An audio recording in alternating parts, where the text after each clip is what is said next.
Speaker.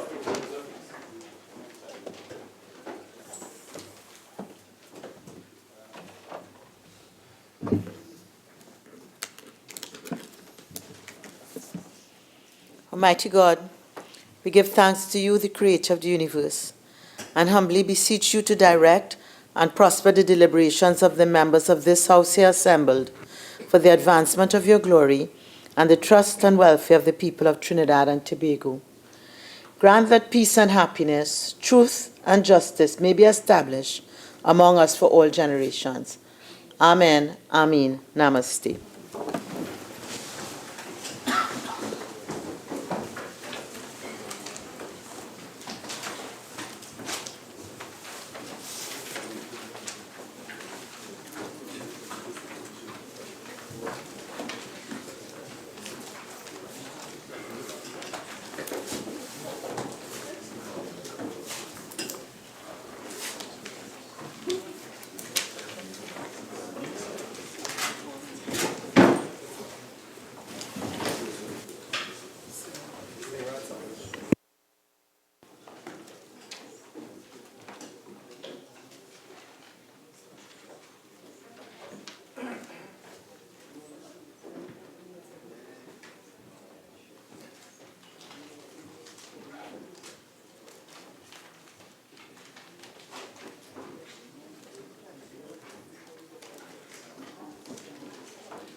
Oath or affirmation announcements by the Speaker.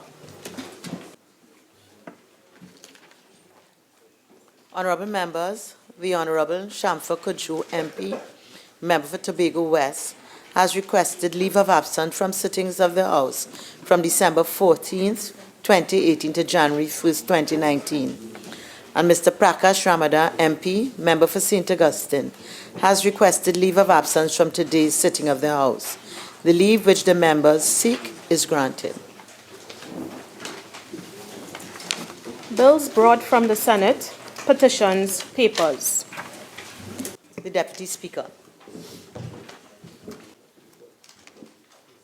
Madam Speaker, I have the honor to lay the following papers. 1.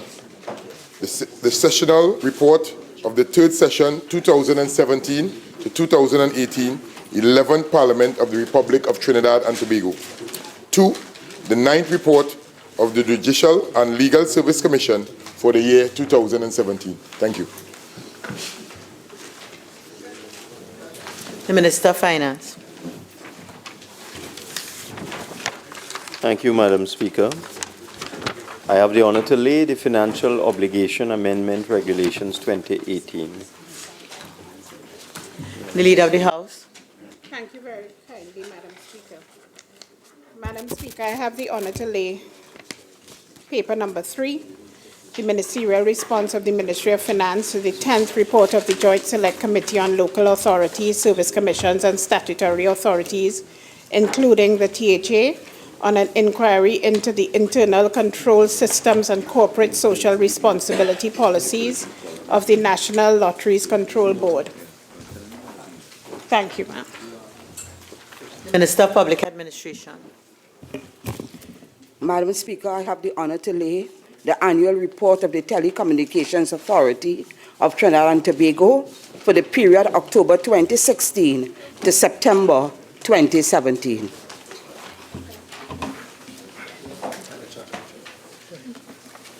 Reports from committees.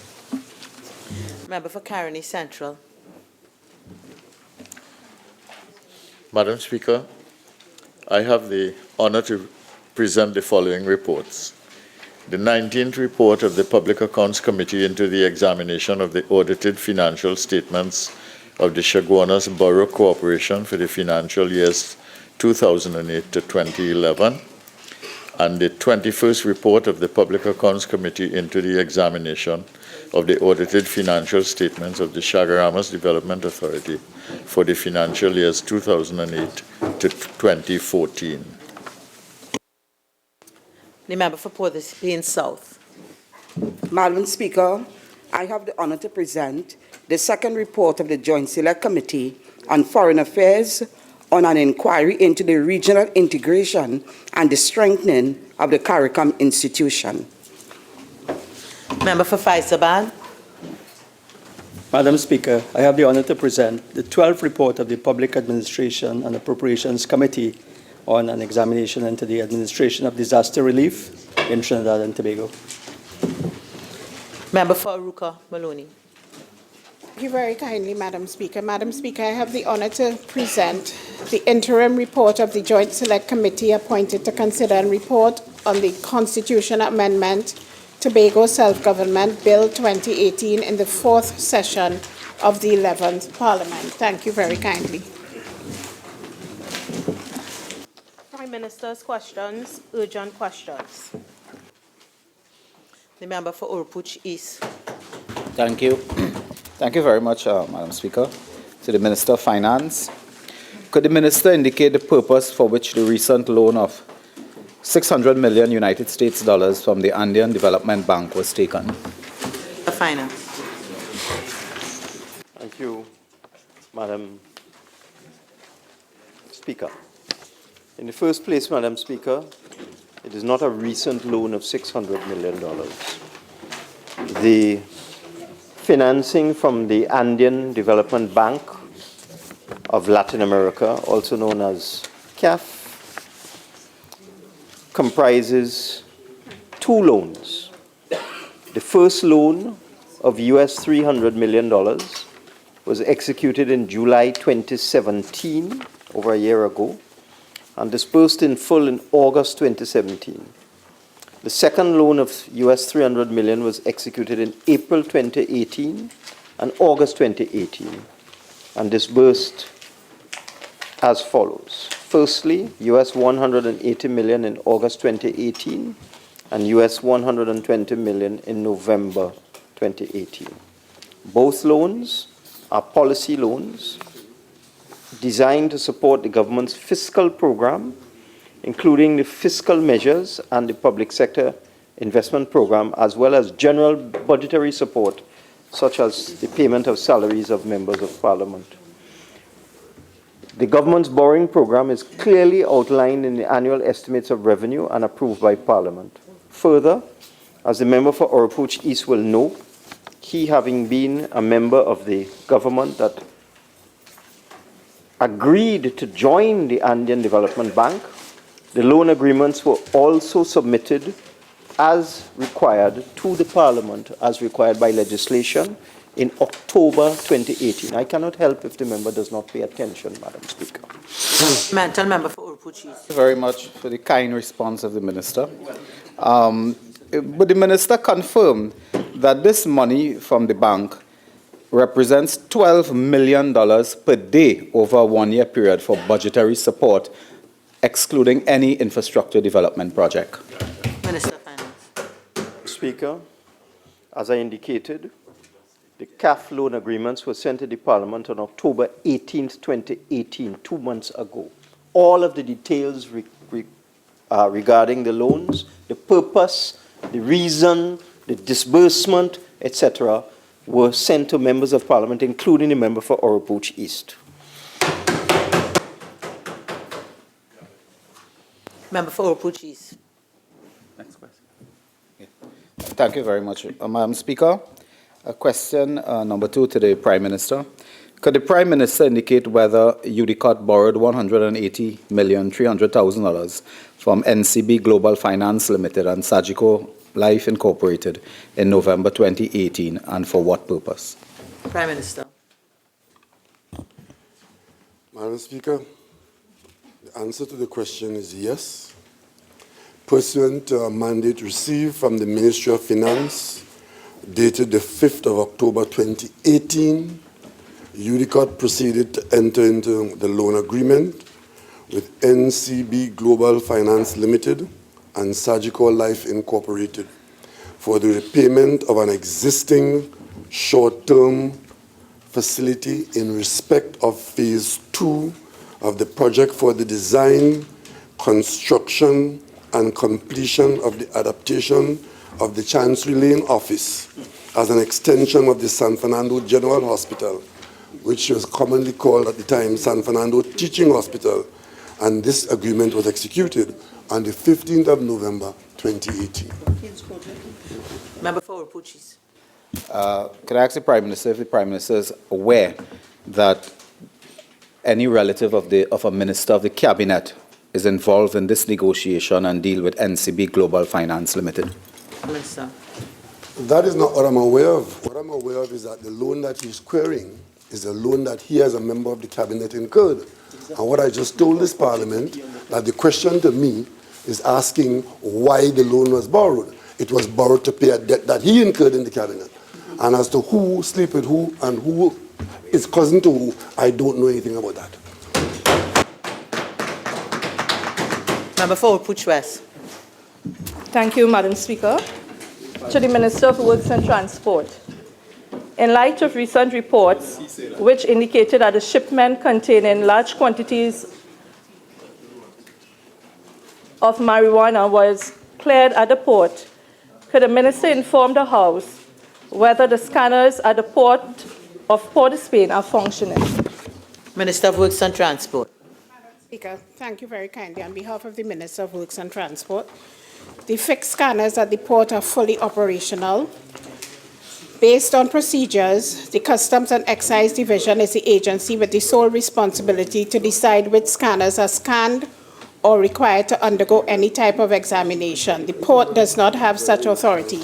May I also indicate, Madam Speaker, that some items that come into the port are taken off and are investigated off-site and not on the port. The seal is therefore broken after they go to the site where the examination takes place.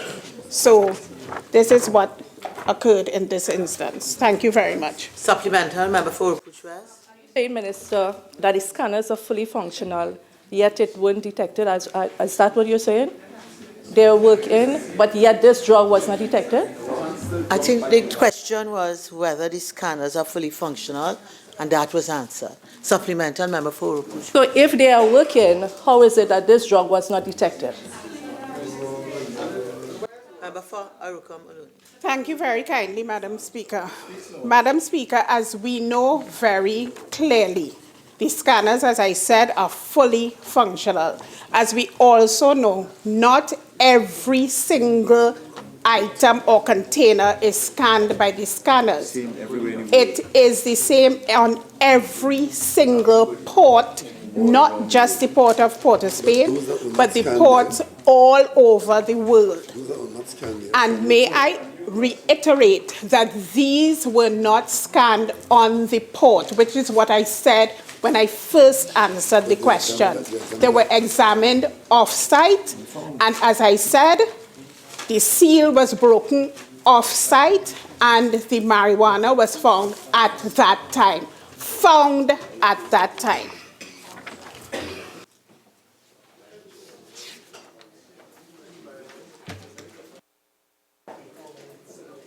Questions on notice, questions for oral answer. Leader of the House. Thank you very kindly, Madam Speaker. Madam Speaker, there are 3 questions for oral answer. We will be answering all 3 questions.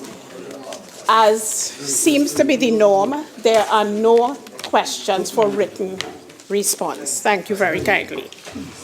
Member for Kumuta Mansanilla. Thank you, Madam Speaker. On behalf of the member for Commuter Manzanillo, question number 15 to the Minister of Social Development and Family Services. Minister of Social Development and Family Services. Thank you, Madam Speaker. Madam Speaker, the assessments did not determine whether particular groups, such as those identified in the question, lost medical equipment and supplies. The primary aim of the flood relief was to assist with the provision of grants for household appliances, furniture, clothing, and school supplies, and as such, the data that was gathered related to those items. A response to Part B of the question, therefore, is not applicable. However, all households affected by the floodwaters were assessed for for eligibility for receipt of the appropriate grants. This included the groups identified in the question. Thank you, Madam Speaker. Supplemental member for Caroni East. Could you, Honourable Minister, give an indication of the total amount of citizens who were assessed and how many have been paid? It's related to the question. Somehow I believe this question has been asked and answered. I get that impression that that particular question was asked and answered very recently. Next question, supplemental. I'm not aware of the IOP in Parliament, Madam Speaker, and if the member could draw our attention to the answer for that, we'll be very grateful. Honourable members, please. There's a particular standing order, as you say, member for Caroni East, you've been in Parliament, that does not allow questions, that the response is the information of which are in the public domain, and the same question being asked in the same session, so that I am certain that question was asked. Next supplemental question.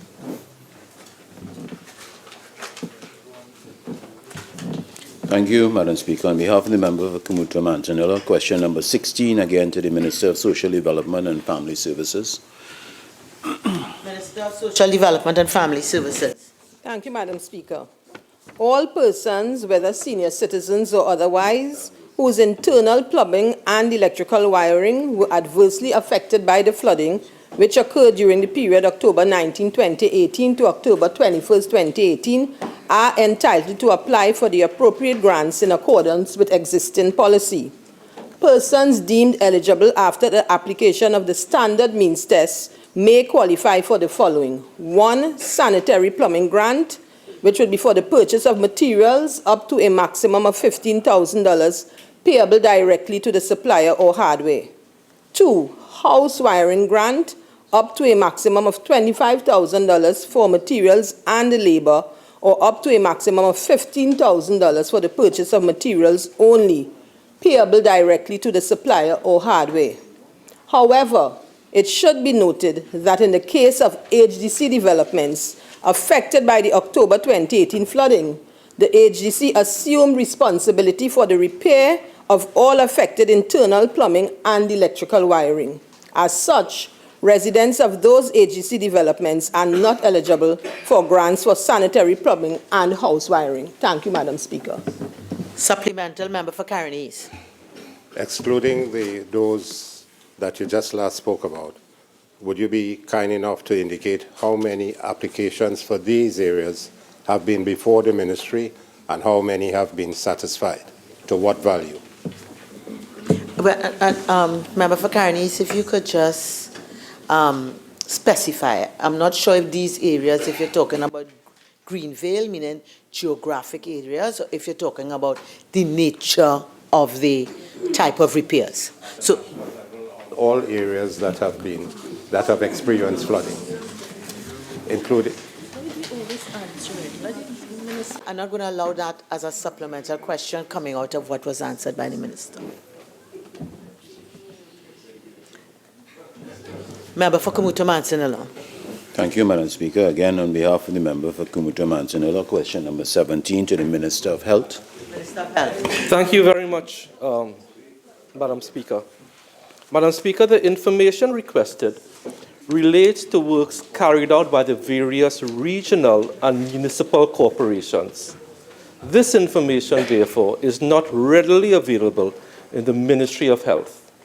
Because of the nature of the answer to Part A, Part B is therefore not applicable. Thank you very much, Madam Speaker.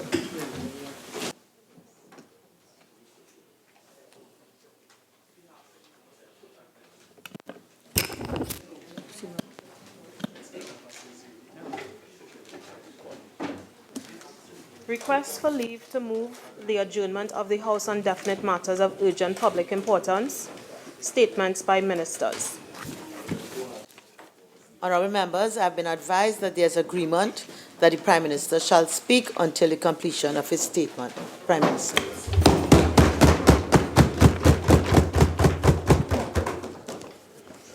Thank you very much, Madam Speaker. Madam Speaker, on the 1st of September 2018, I addressed the nation on two very important matters, each of which has serious, far-reaching consequences for all the people of Trinidad and Tobago. The first was the conclusion of the negotiations between our country and Venezuela on natural gas pricing and supply. The second was the conclusion of the negotiations between our country and Madam Speaker, I can't hear my ears for all this mumbling in the chamber. Could you? Okay, honorable members, there's a spirit of joy in the chamber today, and I could understand why, but I'll ask all members to just remember where we are and to sort of comply with the standing orders, particularly Standing Order 53 for members who are not speaking. Prime Minister.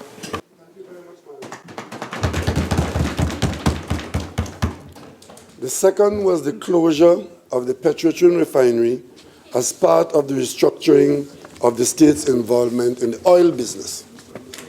Having addressed the Petrotrin issue in some depth that evening, I closed an appeal for the understanding and support of all contractors and employees, permanent, temporary, and casual, at this critical time of the company's history. Today, Madam Speaker, I continue to make that appeal as we work towards providing a future for those directly or indirectly affected by the ongoing restructuring of the company. I caution then that unnecessary work stoppages and other contrived industrial actions were not in the nation's best interest. I said that this will only obstruct the already beleaguered company and delay the irreversible and unavoidable process geared towards converting a money-losing company into a profitable enterprise for the benefit of the entire nation. Madam Speaker, while some hiccups occurred here and there, but given the complexity of the overall assignment, I want to thank those former Petrotrin employees and other persons associated with Petrotrin for the manner in which the closure of the refinery operations was handled so far. There are still some significant matters that are outstanding, but the work continues with confidence.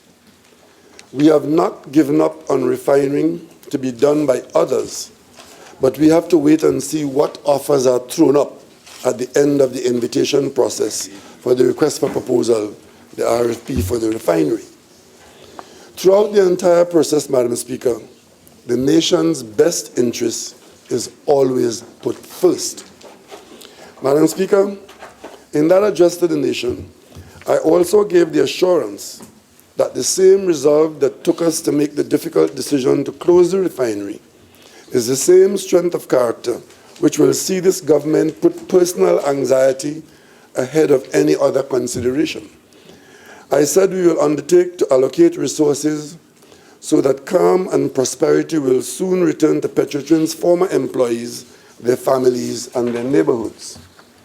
Madam Speaker, on September 12, 2018, at a public meeting in Marabella, I deepened that assurance, first, by highlighting the packages, including retirement packages offered to separated Petrotrin employees, and second, by indicating that the government will enter into housing programs in favor of those persons whose interest it is in getting a house, building a house, or finding a piece of land. I said we were going to make sure that some of the Petrotrin land is available around the Southland for those persons who are associated with the company so that they can have an access land for housing. Madam Speaker, today I am here to deal with those opportunities in a bit more detail.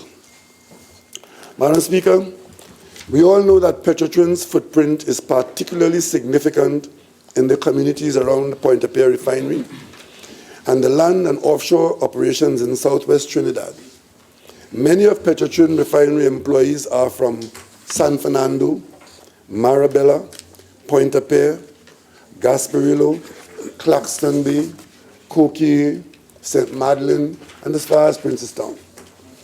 The Southwest operations in exploration and production are supported by employees largely from Faizabad, Quarry, Siparia, Los Bajos, Palo Seco, Santa Flora, Buenos Aires, Rancho Comado, Sobo, Cochrane, Point Fortin, Vesini, and La Brie. It is against that background of information that the government intends to make available the following opportunities. The first is the opportunity to own a serviced housing lot.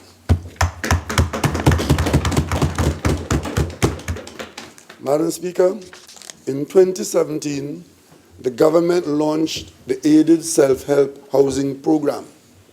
This is an affordable and high-quality housing initiative which allows citizens to benefit from high-quality housing via access to fully developed lots, subsidized and supported by interest rates from the mortgage loans from the Trinidad and Tobago Mortgage Finance Company, TTMF, as well as pre-approved house plans, technical assistance, and oversight for the construction of affordable houses. Madam Speaker, there are already substantially developed housing lots available under the Aided Self-Help Housing Program in Laramine, Picton, Cedar Hill, Couva, Carapichaima, California, and Chaguanas. Within this Aided Self-Help Housing Program, the government will provide priority access for former Petrotrin workers who require state support to own a house, with initial emphasis on those who are to be first-time homeowners. Madam Speaker, second, the government has identified excellent residential sites for the development of more housing lots in Usine St. Madeleine, Laramine, Pointe-a-Pierre, Claxton Bay, California, Waterloo, Jerningham Junction, and Chaguanas. These sites would be added to the Aided Self-Help Housing Program and made available on a priority basis to former Petrotrin workers. Third, the government has identified excellent residential sites for the development of housing lots in Warden Road, Point Fortin, Sadama Village and Standard Village in Faizabad, in the area known as Sandpit in Faizabad, in Sobo Extension Road, and at old times at the old Antilles camp in Vance River, also at Cashew Patch, Guapo Road, Quarry Village, Santa Flora, Los Bajos, Palo Seco, Rancho Comado, Buenos Aires, Los Charros, and Los Iros. Madam Speaker, through one or more of our state agencies, these sites would be developed and the lots added to the Aided Self-Help Housing Program and made available on a priority basis to former Petrotrin workers. Fourth, Madam Speaker, the government has identified suitable agricultural land for former Petrotrin workers who are either already in agriculture and wish to expand, or those who have an interest, some experience, or business plan for agribusiness. These lands are in Chatham in particular, and others in Felicity, Baster Hall, Windsor Park, Quarry, Los Iros, La Brie, Point Fortin, Barrackpore, and Guayaguayari. Madam Speaker, these lands are currently owned by Petrotrin, Trintopec, Trintoc, PSAEL, or the state. This and similar programs of land identification, preparation, and distribution are to be a well-organized and managed program and is not a license or encouragement to squatting. Even as these programs are underway, the competent authorities will rigorously protect state land from unauthorized access as the law requires. While some lots may be available for early distribution, the execution of the comprehensive program will involve site delineation and detailed surveys and infrastructure construction, etc. So once again, I ask for patience in the face of a beneficial policy that needs time to be properly executed. Madam Speaker, I had said in September 2018 in Marabella that we are going to make sure that Petrotrin land is available around the Southland for those persons who can access land for housing. We are doing much more than that, Madam Speaker. Madam Speaker, our fifth assurance is that for those who meet the requirements of the ADB, the government will support ADB in the provision of a special financial support package of up to $500,000 for former Petrotrin workers to be disbursed in accordance with the bank's typical lending model, but on such criteria, terms and conditions as the government will advise the bank.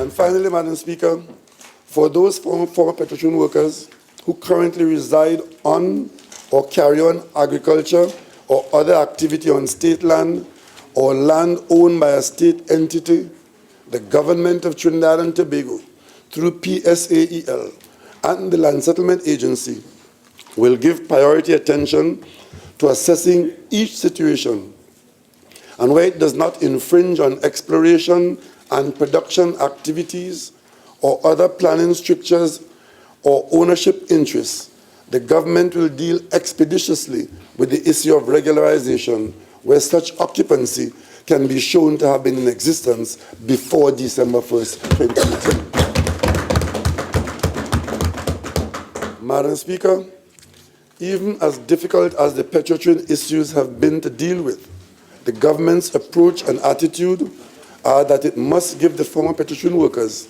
an opportunity for success beyond the financial packages offered.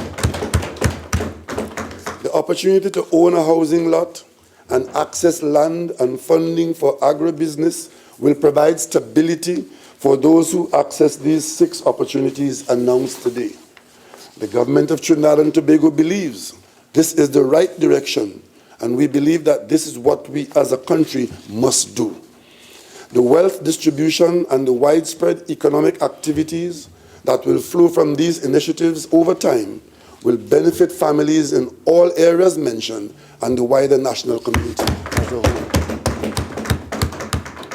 Madam Speaker, from the outset, the government signaled an intention to deal decisively with the problems facing Petrotrin and to reshape that company so that the contribution it makes to the national effort can be sustained without putting the country to severe financial risk and possible ruin.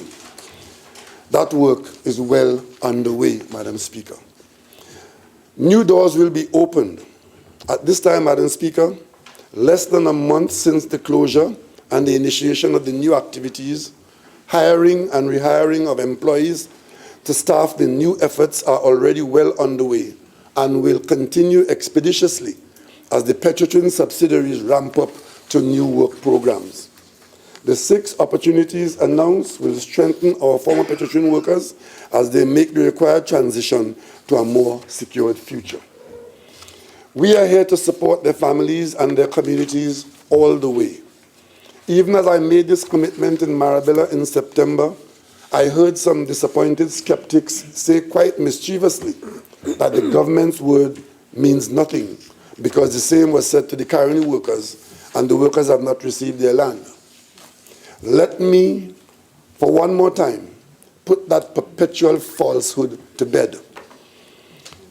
The record will show, Madam Speaker, that subsequent to the closure of Caroni 1975 Limited, 6,800 2-acre parcels of land have been distributed to former Caroni workers, much of it being currently traded or has already been traded on the national land market.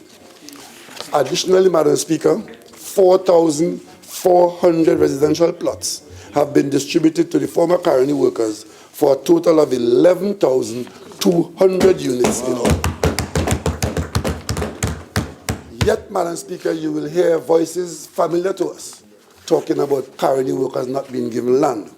Madam Speaker, permit me to draw from an anonymous quotation which accompanied me very early as I took over the daunting task of leadership of the PNM in 2010, the party that today forms the government of Trinidad and Tobago in a period of great difficulty fraught with many challenges and dangers. And it goes like this, and I quote, "Those who fear controversy do not succeed in making change. And there's no change without conflict," unquote. I kept these words, Madam Speaker, on display in my office at Balizé House for the last 7 years. And if there are places where there are changes to be made, as an imperative, the party headquarters is such a place. And there's no place where there's potential for conflict to breed like the political environment. Madam Speaker, we succeeded there because we managed change and conflict at the party level. And we as a government will do so now with confidence at the national level. And in the end, Trinidad and Tobago will succeed. I thank you, Madam Speaker. Member for Orupuchis. Thank you very much, Madam Speaker. Pursuant to Standing Order 24.4. Could I ask the Prime Minister, maybe we missed it, but what would be the price, the approach of the government in terms of the cost or the price of these lands that will be made available to Petrotrin workers, presumably driven by the Ministry of Housing in this matter? Because I did not hear anything about the price and or the cost to the worker. Prime Minister. Madam Speaker, the member for Orupuchis obviously would know that the aided self-help program is a matter that is in the public domain, and the reference to the aided self-help program would give any genuinely interested person an idea of the price. And as for the additional developments that we may do, clearly, Madam Speaker, that is not available to us now because the work has not been done. I have simply indicated the locations. I have simply indicated the location where land is available, and such land will be used for housing. Such mischief we pass on today.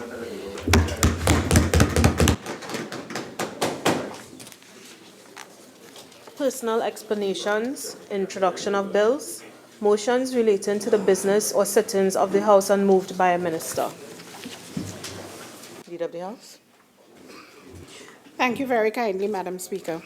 Madam Speaker, having regard to the interim report of the Joint Select Committee appointed to consider and report on the Constitution Amendment, Tobago Self-Government Bill 2018, I beg to move that the committee be allowed an extension of 5 months in order to complete its work and submit a final report by May 27, 2019. Thank you very much, Madam Speaker.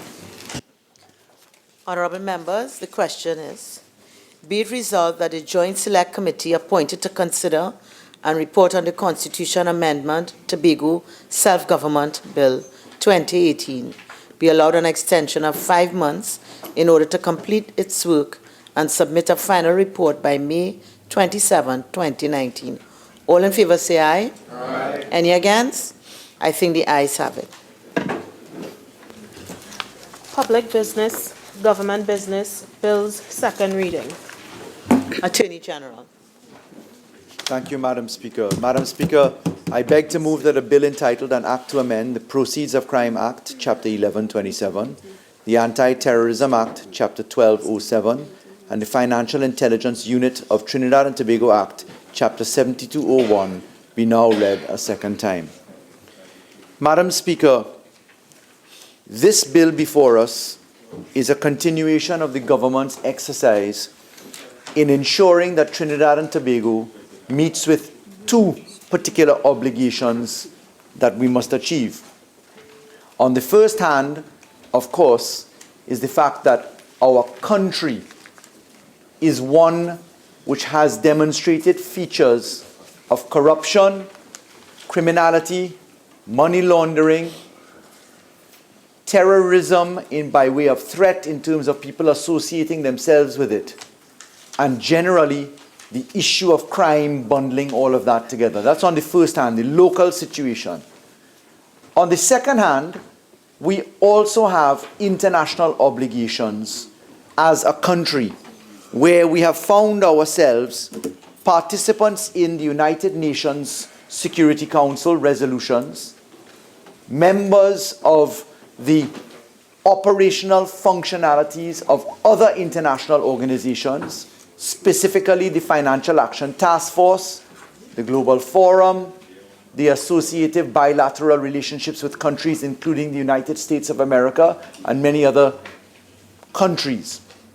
In that second grouping, the international grouping, the world has come together and Trinidad and Tobago has committed itself for many years, beginning with the Financial Action Task Force in 1989, when the Caribbean Financial Action Task Force was formed, in saying that we will participate in applying international standards to our local situation.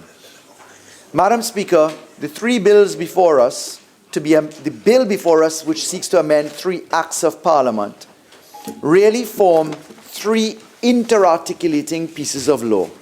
They are, of course, the hallmark milestones of our fight against terrorism, money laundering, corruption, in the pinpointed acts of the Proceeds of Crime Act, the Financial Intelligence Unit Act of Trinidad and Tobago, and the Anti-Terrorism Act.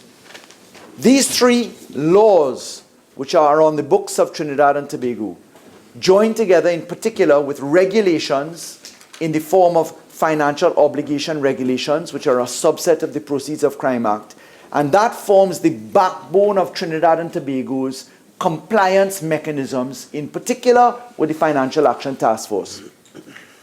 This country operates these 3 laws in conjunction with a number of other entities. Obviously, there are line ministers involved in this equation. The Attorney General has the responsibility, together with the Director of Public Prosecutions, for the Anti-Terrorism Act. The Minister of National Security has the obligation for the Proceeds of Crime Act, and the Minister of Finance has the obligation for the Financial Intelligence Unit of Trinidad and Tobago Act. There are subset entities which are, in fact, supervisory authorities which manage the system of Trinidad and Tobago, and they are the Central Bank of Trinidad and Tobago, the Securities Exchange in particular. There's a subset of the Stock Exchange, and then of course we have the Supervisor of Insurances in the insurance and regulatory regime there. There are the credit unions, which are in part managed in a bifurcated sort of system as well. The banking sector obviously has its supervision done by a mixture of remedies, but the central bank stands out. And then we have the Board of Inland Revenue operating there. So, Madam Speaker, there is this matrix and network of entities. Some are operatives, some are supervisors, and they all have committed themselves to improving the laws of Trinidad and Tobago. Madam Speaker, the 3 acts which we seek to amend in this, relatively speaking, simple bill of 4 clauses, the 3 acts have history. The Proceeds of Crime Act, of course, is an act of Parliament, Act number 55 of the year 2000. It has been amended 5 times by Acts number 10 of 2009, number 17 of 2012, number 15 of 2014, number 2 of 2015, and by Act number 2 of 2018 just recently. We have the Anti-Terrorism Act, which is Chapter 1207. That's an act of Parliament born in the year 2005 by Act number 26 of 2005. It has been amended 5 times itself by Act number 2 of 2010, number 16 of 2011, 14 of 2012, 15 of 2014, 13 of 2018. Lastly, we have the FIU legislation, which is an Act of Parliament number 11 of 2009. That has been amended 4 times. Act number 3 of 2011, 8 of 2011, 14 of 2012, and number 2 of 2018. These laws, Madam Speaker, fall into sharp focus because Trinidad and Tobago committed itself in its international obligations to observing the Financial Action Task Force 40 recommendations and 11 immediate outcomes. The Financial Action Task Force says to countries that are being assessed by their peers that countries are to be assessed in mutual evaluations. Trinidad and Tobago has undergone 4 mutual evaluations. We had the first round, second round, then we merged our 3rd and 4th round evaluations, and in January 2015, our country was assessed by the Caribbean Financial Action Task Force in conjunction with a team representing the FATF. In January 2015, we were bound to this form of analysis because the UNC government volunteered Trinidad and Tobago as the first country in the Caribbean Financial Action Task Force to undergo fourth-round mutual evaluation. That was notwithstanding the fact that this country was not ready for that form of assessment, and it was risky to go into the fourth-round evaluation because we had not completed our third-round mutual evaluation. Through the contribution, I'm hearing a very heavy, droning sound. It is coming to me. I would like the member or members who are having difficulty controlling their volumes to be aware of it. And if it is so important, they can always go outside, complete their conversation, and they'll certainly be welcome back in once they abide by the rules. Attorney General. Madam Speaker.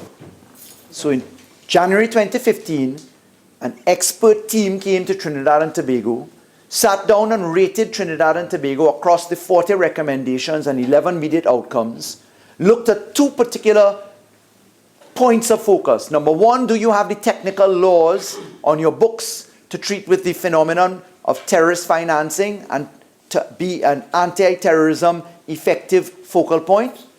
And do you have laws to treat with corruption, money laundering, and the scourge of criminality?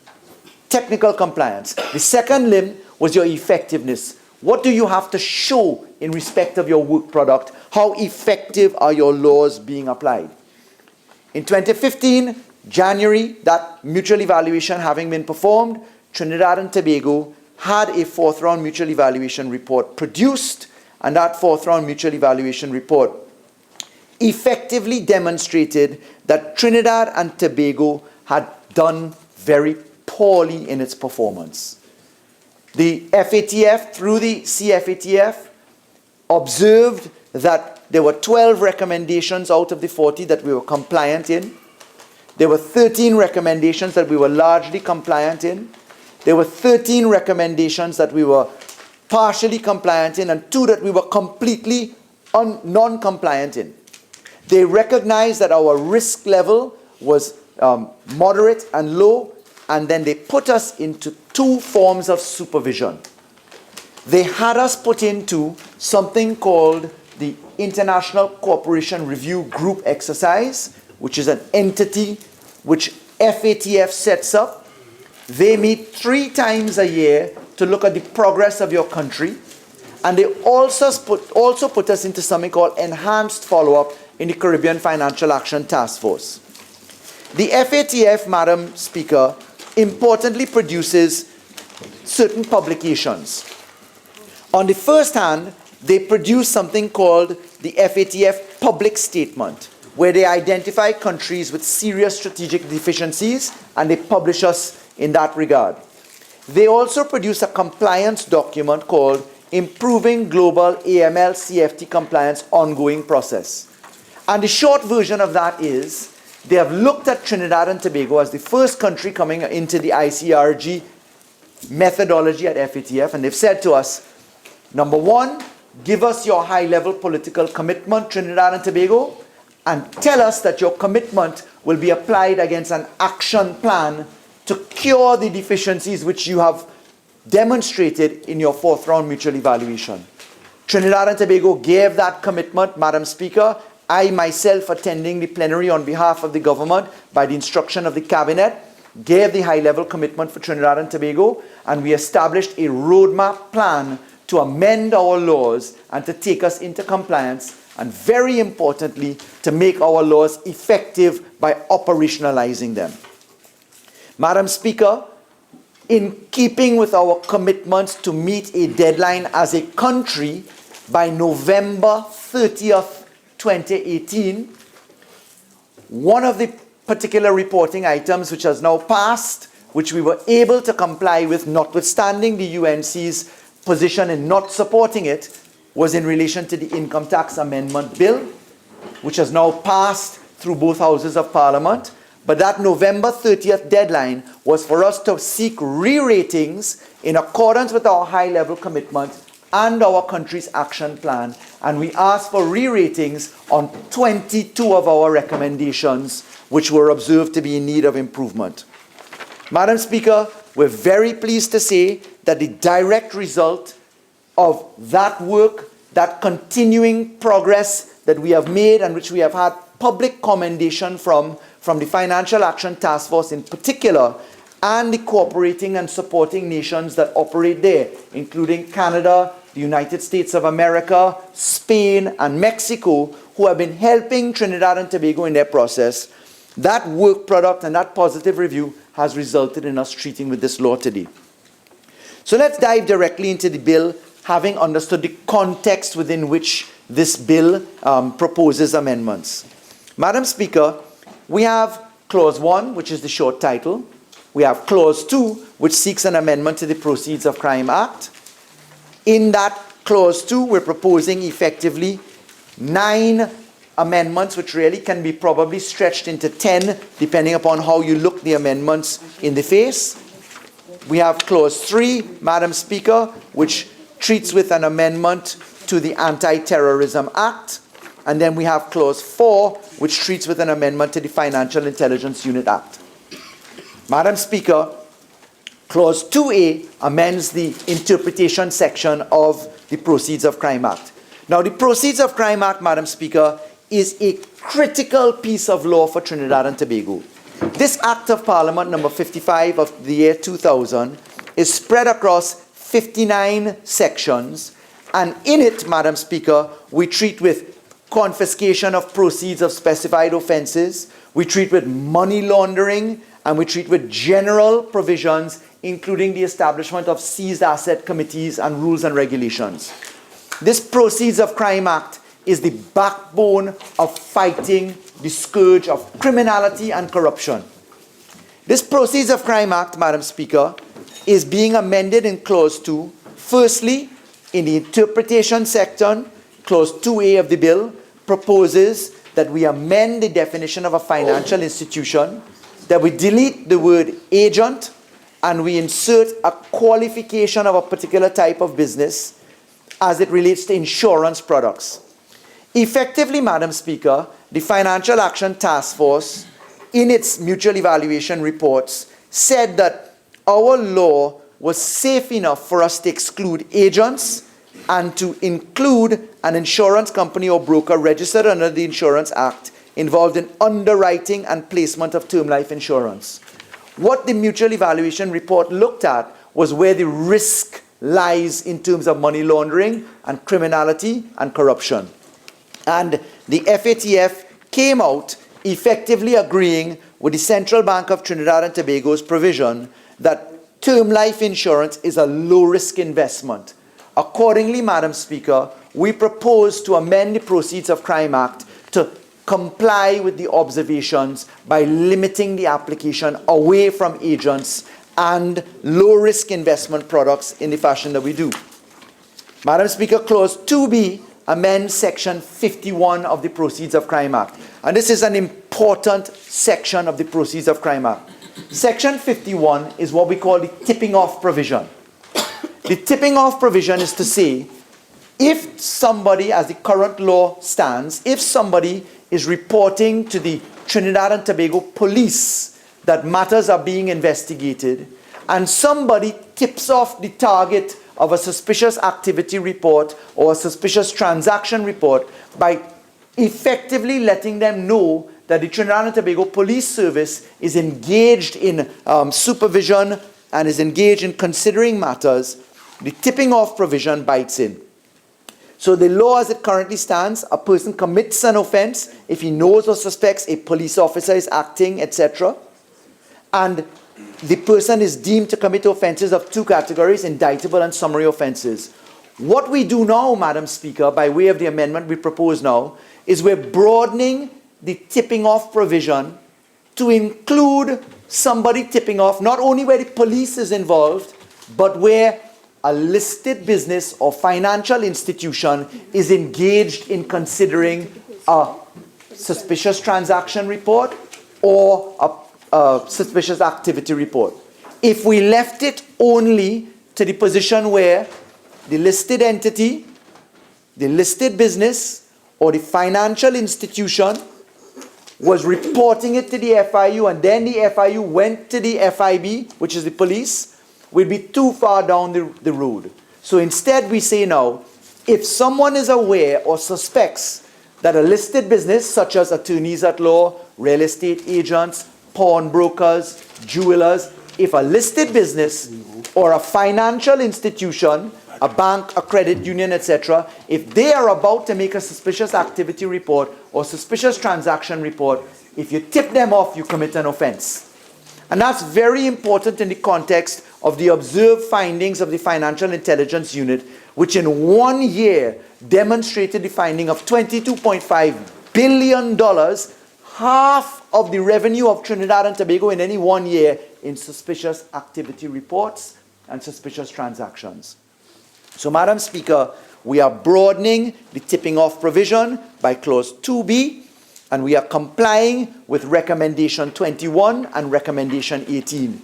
Very importantly is to be noted that in February of this year, 2018, there were some revisions to Recommendation 18 and Recommendation 21 of the FATF, and they have now agreed that we should improve our provisions in the fashion that we now suggest. Madam Speaker, Clause 2C amends Section 53, which is the penalties provision. If you are guilty of, if you commit an offense of tipping off, the penalties are to be found in Section 53 of the Proceeds of Crime Act. And what we do, Madam Speaker, is firstly we insert a new 53(1) capital A. And we are putting here what you call the ancillary offenses. The FATF was not impressed with our argument as a country in January 2015 that the aiding and abetting legislation or the Interpretation Act allowed the capture of inchoate offenses, meaning conspiracy, attempt to facilitate, etc. What the FATF requested specifically and clearly was that we amend our law to include the provisions of knowingly attempting, aiding, abetting, conspiring, procuring, or otherwise facilitating the commission of an offense under Section 45. What is Section 45? Section 45 is rooted to Section 44 of the Proceeds of Crime Act. Those are the two sections which tell you what money laundering is. And money laundering basically is the transmission of money from any criminal offense, Madam Speaker, which is beyond $5,000 by way of fine or 12 months in imprisonment. And that, Madam Speaker, is to allow us to meet the ability to capture people who are helping people guilty of crime. If you facilitate, you procure, you aid, or you abet, we are capturing it in a specific new 53(1)(a). Madam Speaker, we are also proposing in Clause 2C that we insert after subsection C a new subsection. And we are saying here, notwithstanding subsections 2 and 3, where a person is employed in the service of the state as a public officer or on contract commits an offense under Section 51, which is tipping off, or Section 52, again tipping off, we are capturing the public servant, be it on the establishment or on contract, in the position where they are tipping off. Madam Speaker, this is a very serious issue in a follow the money campaign, particularly in an environment where this country is grappling with actual cases before the court, where officers of the state, and you, Madam Speaker, I ask you to note, the state includes all of its forms, be they in the protective services, be they in the ministries, be they in the specialist enterprises, officers of the state, public servants are obliged to not tip off. Because, Madam Speaker, we are living in a society where our country believes that the law applies to some and not to the rest. And we as a government agree that we should apply these standards to ourselves as public servants, each one of us sitting on this side as public servants, Madam Speaker. Madam Speaker, importantly, we also seek to amend Clause 2D. We're amending Section 54 of the Proceeds of Crime Act. Section 54, Madam Speaker, was the provision which allowed the Minister of Public Administration to put in regulations to treat with public servants.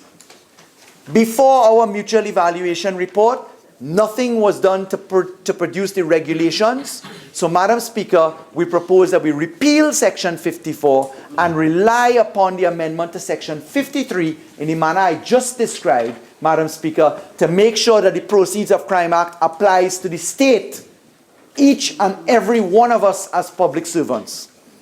Madam Speaker, we propose in Clause 2E to amend Section 55(3)(c) of the Proceeds of Crime Act, record keeping and retention duties. And Madam Speaker, there was an incorrect cross-reference which we are now just simply correcting. It was identified by the supervising authorities in the form of the FIU, the Trinidad and Tobago Securities Exchange Commission, and the Central Bank. Clause 2F, Madam Speaker, amend Section 55B, which is the exemption from liability. Section 55B, Madam Speaker, is an important one. We are adding in by way of protecting people. You see, Madam Speaker, you're allowed to tip off in certain circumstances, and you're allowed to not be guilty of tipping off in certain circumstances. Madam Speaker, you see, the law provides secrecy, either by way of contract, either by way of regulations, or by way of primary legislation.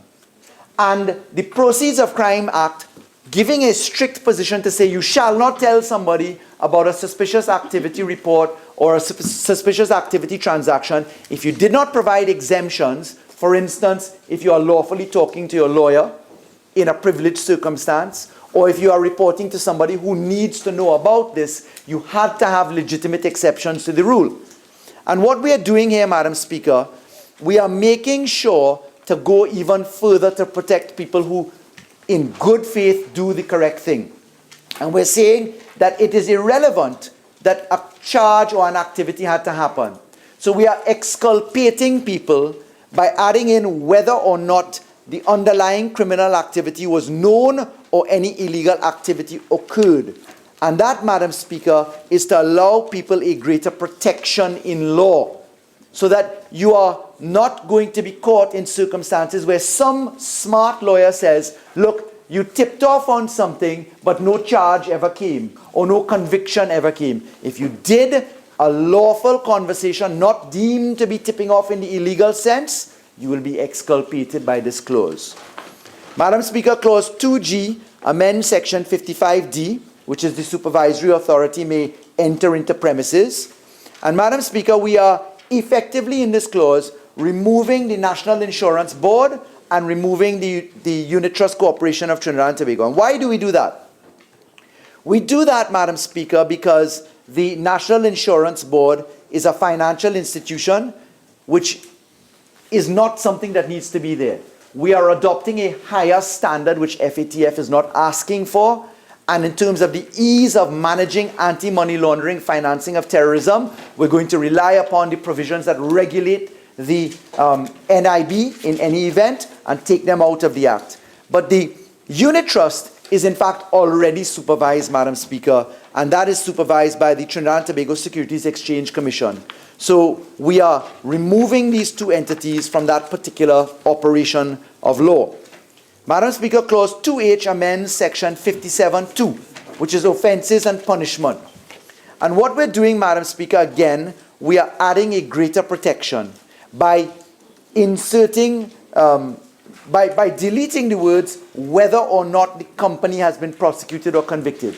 You see, whilst Section 57(2) allows for directors, officers, and shareholders of companies to be guilty of an offense where it is carried out by a company, we didn't want to tie it to the fact of the company having some form of separate responsibility from the individuals who are behind the veil of the company or who sit in fiduciary responsibility. So we are adding a protection here in keeping with the mutual evaluation report as to recommended improvements. Madam Speaker, Clause 2I inserts a new Part 2. It inserts in Part 2 a new section 57A, And what we are doing, Madam Speaker, is we are creating, as a creature of law, for the first time, the National Anti-Money Laundering and Counter-Financing of Terrorism Committee. Madam Speaker, this committee first found itself into semblance of operation in the year 2005. In 2010, again, by cabinet minutes, following the 2005 cabinet minutes, the National Anti-Money Laundering and Counter-Financing of Terrorism Committee was created.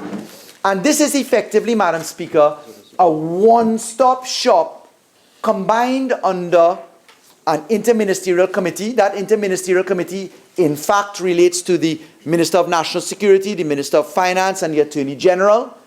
And it comprises the technocrats that sit in the divisions of supervision, including the Ministry with responsibility for finance, the Ministry with responsibility for national security, the Attorney General, the Director of Public Prosecutions, Commissioner of Police, Financial Intelligence Unit of Trinidad and Tobago, the Central Bank, the Chairman of the Board of Inland Revenue, the Trinidad and Tobago Securities Exchange Commission.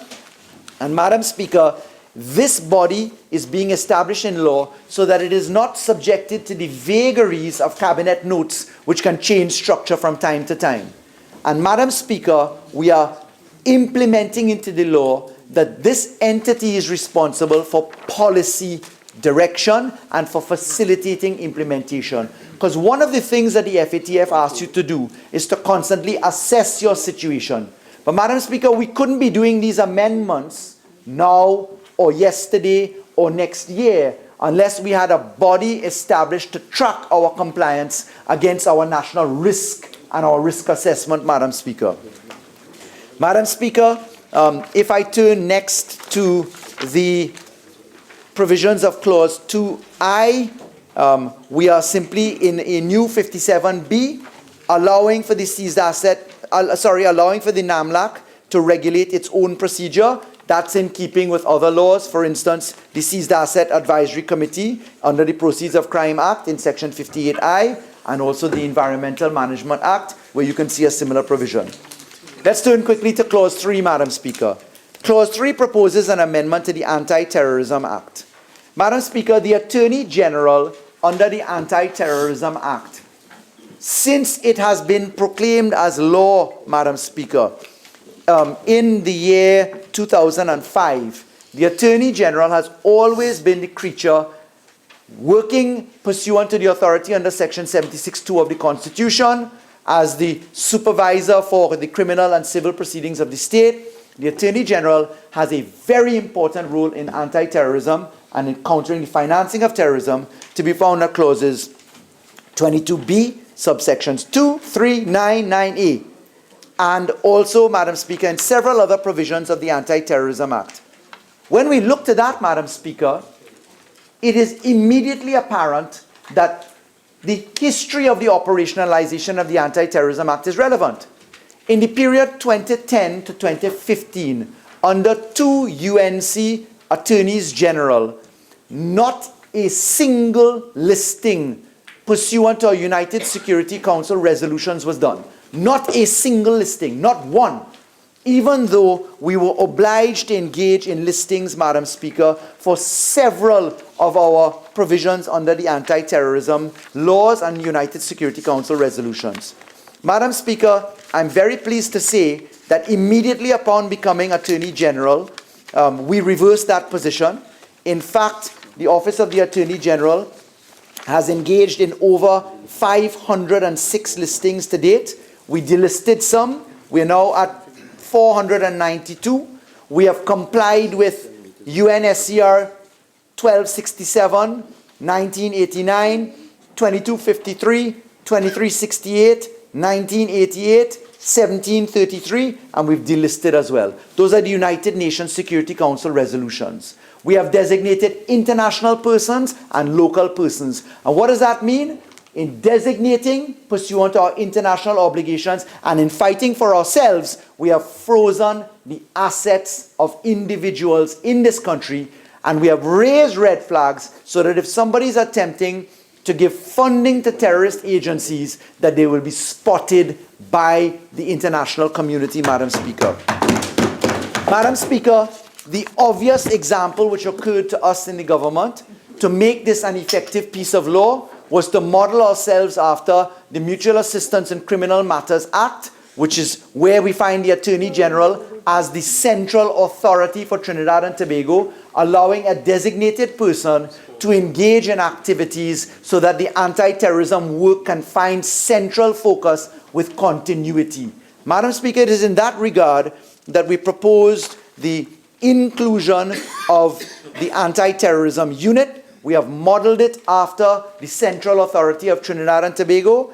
We have that it may be manned by a person employed in the unit and authorized by the Attorney General in writing and acting under and in accordance with general or special directions of the AG.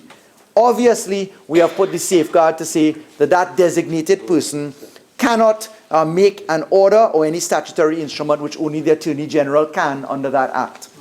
So, Madam Speaker, this is a massive improvement to operationalization of sections 22AA, 22B, 22BB, 22BD, 22BE, 25, 28, 29, 30, 36, 37, and 38 of the Anti-Terrorism Act, all of which are sections which require the AG to function and which we have clearly done as our actions speak louder than our words.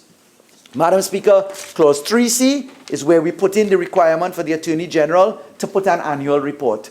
It's all well and good to do the work, but we must report to the people of Trinidad and Tobago by reporting to the Parliament. And we, Madam Speaker, are extremely pleased in this incarnation of government to be able to report because we have done the work and the evidence is there, and our international partners have commended our country for doing the work. Madam Speaker, we turn next to Clause 4. Clause 4 amends the Financial Intelligence Unit Act, Chapter 7201. We really do three things here. Firstly, in Clause 4.1, we are amending Section 8.3D. We are just correcting some cross-reference positions. We're changing 53.3 to 55A. Madam Speaker, we are also next amending Section 19. This is what I call an editorial enhancement, Madam Speaker, in Section 19 by deleting the words Section 55.7 of. And then we go to 4.2, Clause 4.2, where we are amending Regulation 2. Again, we are changing a cross-reference where 55.3 was referred to as opposed to 55 capital E. So, Madam Speaker, this is really quite simply straightforward law. It might seem straightforward, and it is, but it is deep-cutting, Madam Speaker. Improving the Proceeds of Crime Act, broadening its purport, applying it to the state specifically, so those of us who are in the operation of state are caught by the provisions of the law in an express fashion, are safeguards for the people of Trinidad and Tobago. We have removed things which are no longer necessary of certain type of regulatory management because other entities manage them. We have formalized the National Anti-Money Laundering and Countering Financing of Terrorism Committee. We have formalized an anti-terrorism unit in the Office of the Attorney General, similar to the Central Authority. We have corrected the reference issues in the Financial Intelligence Unit Act. Madam Speaker, I pray that this bill receives support today from honourable members. I pray that we will hear sensible solutions to any issues that may concern my learned friends opposite. I look forward to hearing those submissions in the course of this debate, and I beg to move. Honourable members, I shall now propose the question for debate. The question is that a bill entitled An Act to Amend the Proceeds of Crime Act, Chapter 11, 27, the Anti-Terrorism Act, Chapter 1207, and the Financial Intelligence Unit of Trinidad and Tobago Act, Chapter 7201, be now read a second time. Member for Napri. Thank you very much, Madam Speaker. I propose in my contribution to deal with my comments in the context of some general statements first, and then I will get into the specifics of the law and some concerns that we have on this side of the House. In terms of the generalities, the problem, Madam Speaker, legislation in Trinidad and Tobago is that the problem is not legislation. That legislation alone cannot lock up anybody. It is the implementation of the legislation by the various units of law enforcement that will make all these laws that we are discussing effective.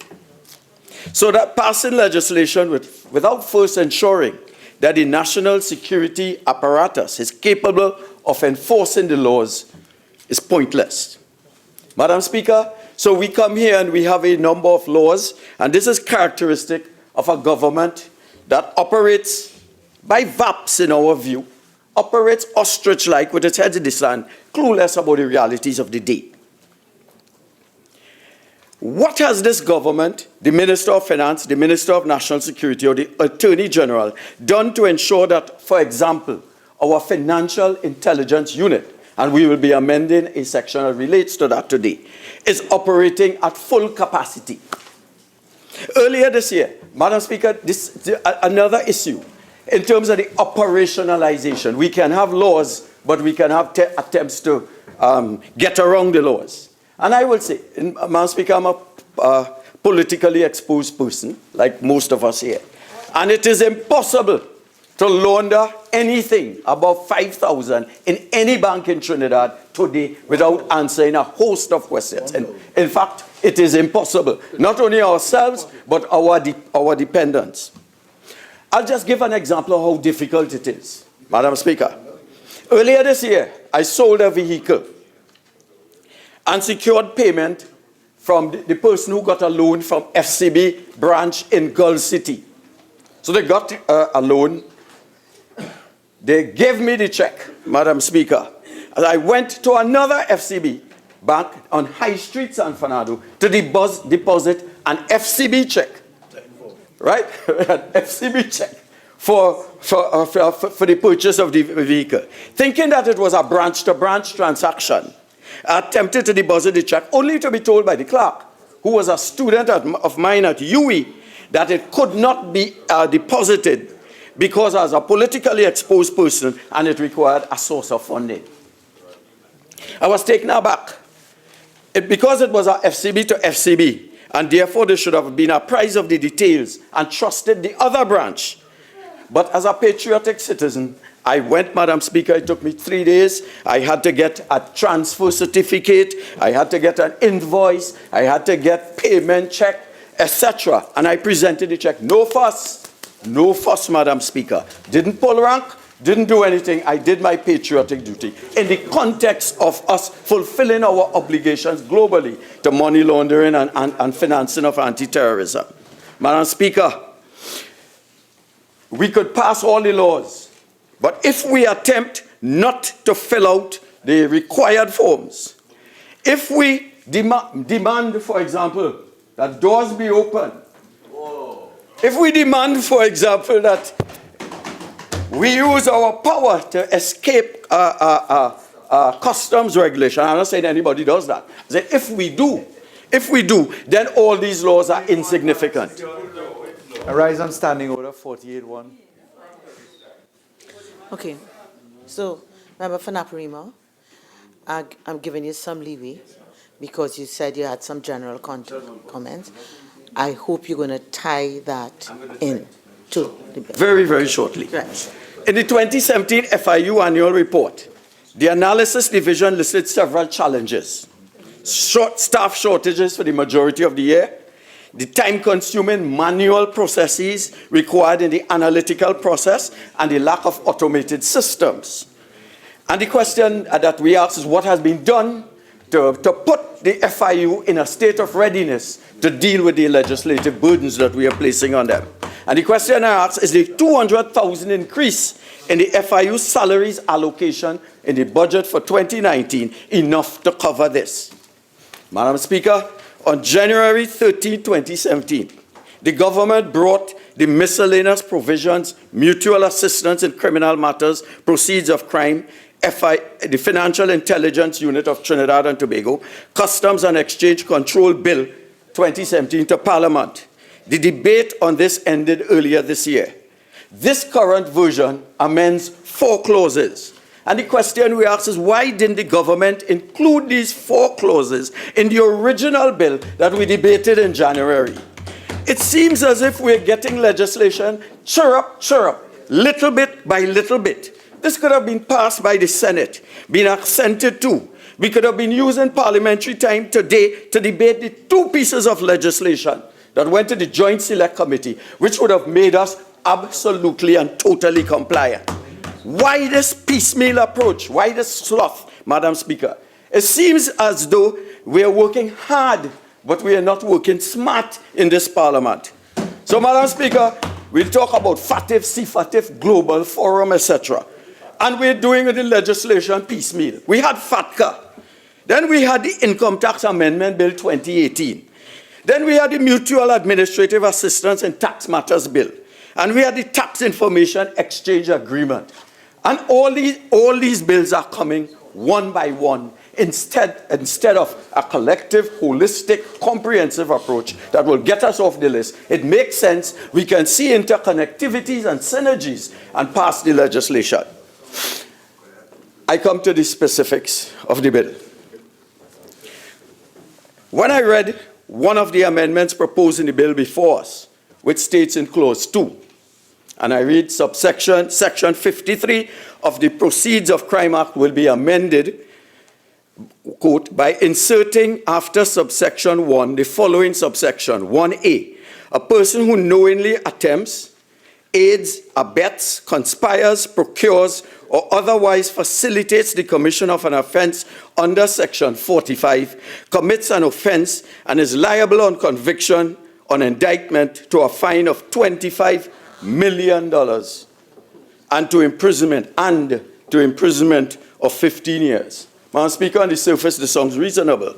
But when you read the explanatory notes for the bill, you realize that the phrase otherwise facilitates the commission of an offense includes persons who fail to disclose knowledge or simply suspect without proof that money laundering is taking place. So, Madam Speaker, just for suspecting that money laundering is taking place and not reporting it, a person is liable to be convicted indictably to $25 million fine and imprisonment for 15 years. Does this deal with the financial reality in Trinidad and Tobago today? Madam Speaker, it is pie in the sky. You pull a figure from somewhere to impress somebody somewhere that we're really serious. Madam Speaker, top-tier workers in the public service, according to the Salaries Review Commission, earn $35,000 a month. Top tier. After 15 years, you know what they earn? $6.3 million.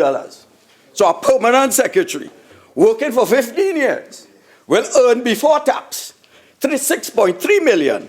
And this is a quarter of the $25 million fine that is imposed for merely suspecting and not reporting. Madam Speaker, are we real in this parliament?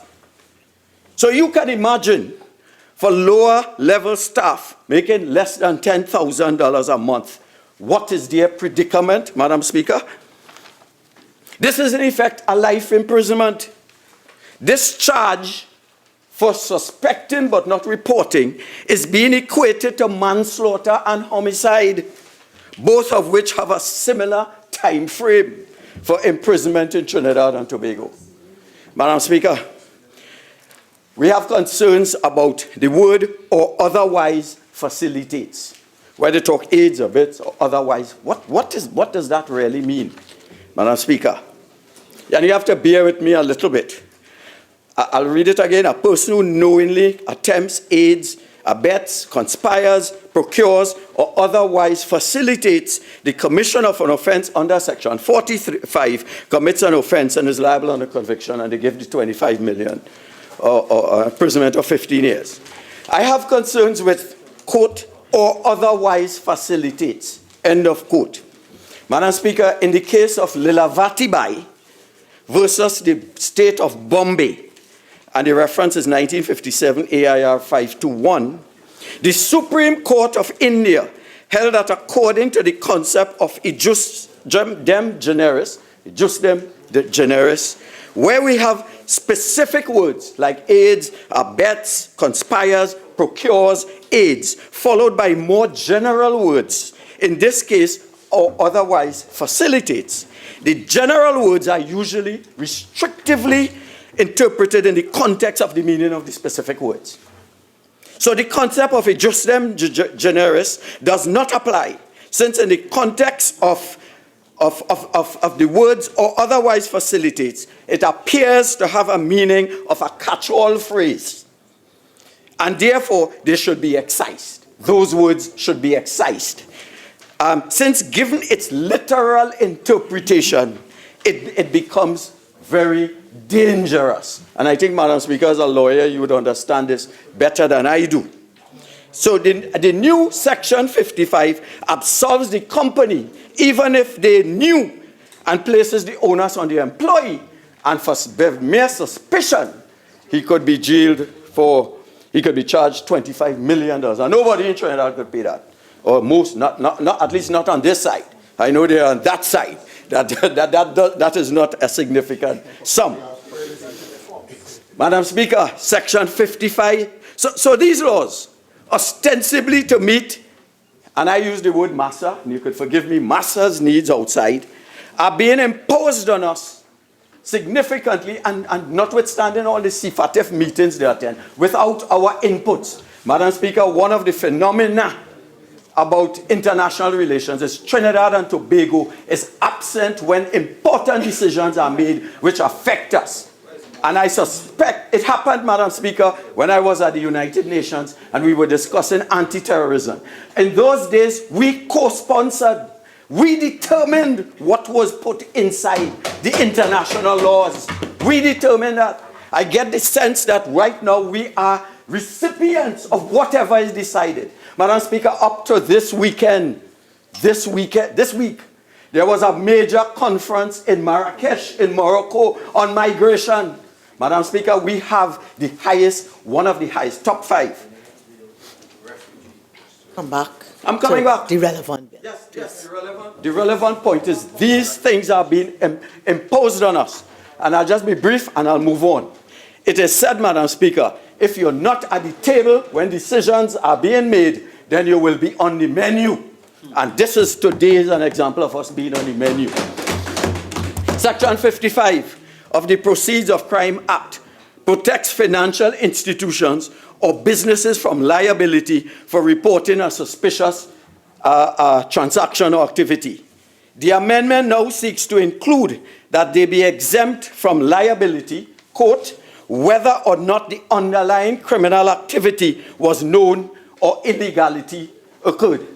So why are they sparing the big boys, the big institutions, and putting the onus on the employees? So if, Madam Speaker, for example, a business or financial institution was involved in laundering money for a criminal element, and they turned on the criminal and reported the criminal, these institutions suffered no repercussions for facilitating the crime historically.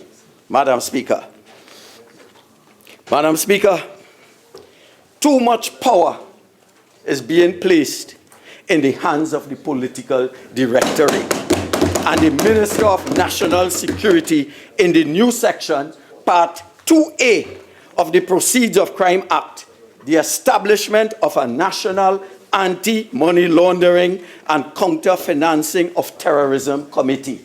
Madam Speaker, it states that this committee will comprise of a minimum of 9 and a maximum of 15 members. A minimum of 9, maximum of 15. 3 of the 9 members will be comprised representatives from the Ministry of Finance, National Security, and the Attorney General.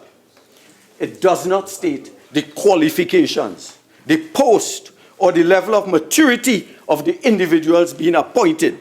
So one can get a sense of their professional experience and expertise and a sense of how the system will operate. Could it be a clerk? Could it be a best friend of these ministers? The question requires clarity. It further states in Section 57A, subsection 2B, that the remaining 6 members to make up the maximum of 15 will be comprised of, and here's 2B, Madam Speaker, and they want us to accept this, such other persons as the minister thinks fit. That is the fundamental problem. Thank you very much, my friend from Oropuch East.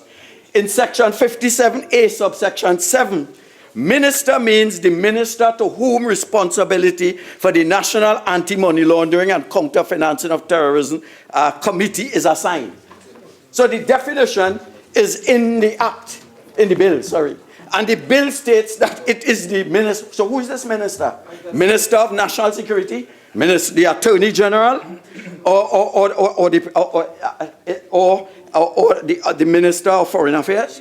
Now, this, Madam Speaker, is very disconcerting. It's disconcerting. Who appoints? The President appoints, the Cabinet appoints, the Prime Minister appoints, the Attorney General, the Minister of National Security.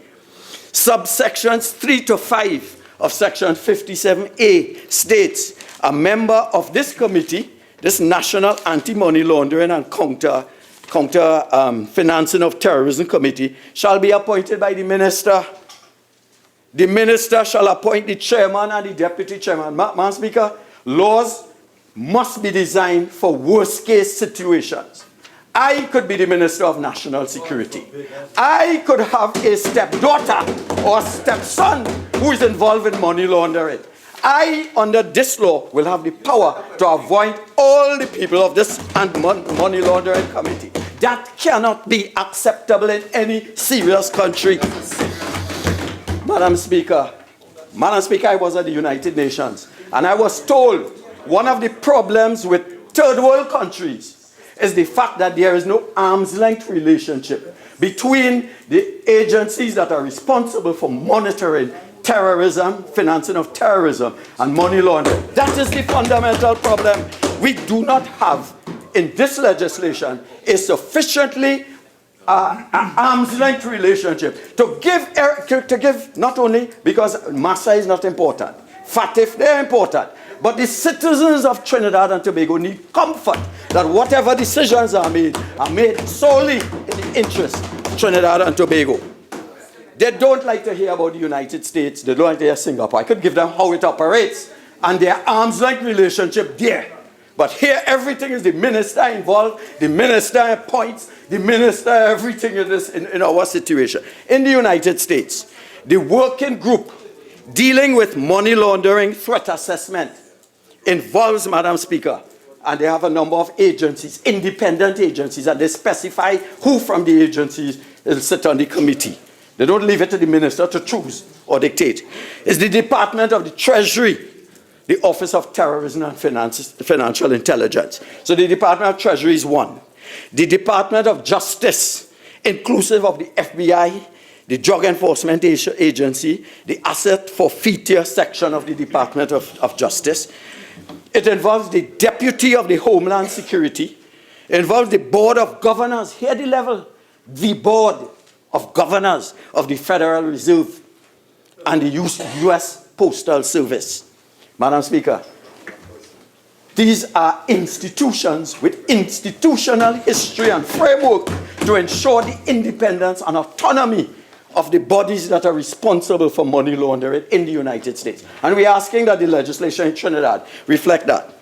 The Economist magazine, the 13th July 2017, The Economist said, and I quote, "The FBI is honest.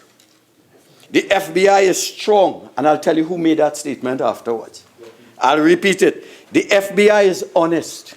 The FBI is strong. And the FBI is and always will be independent. You know who said that? James Comey, a former director of the agency, at a recent congressional hearing where he gave testimony.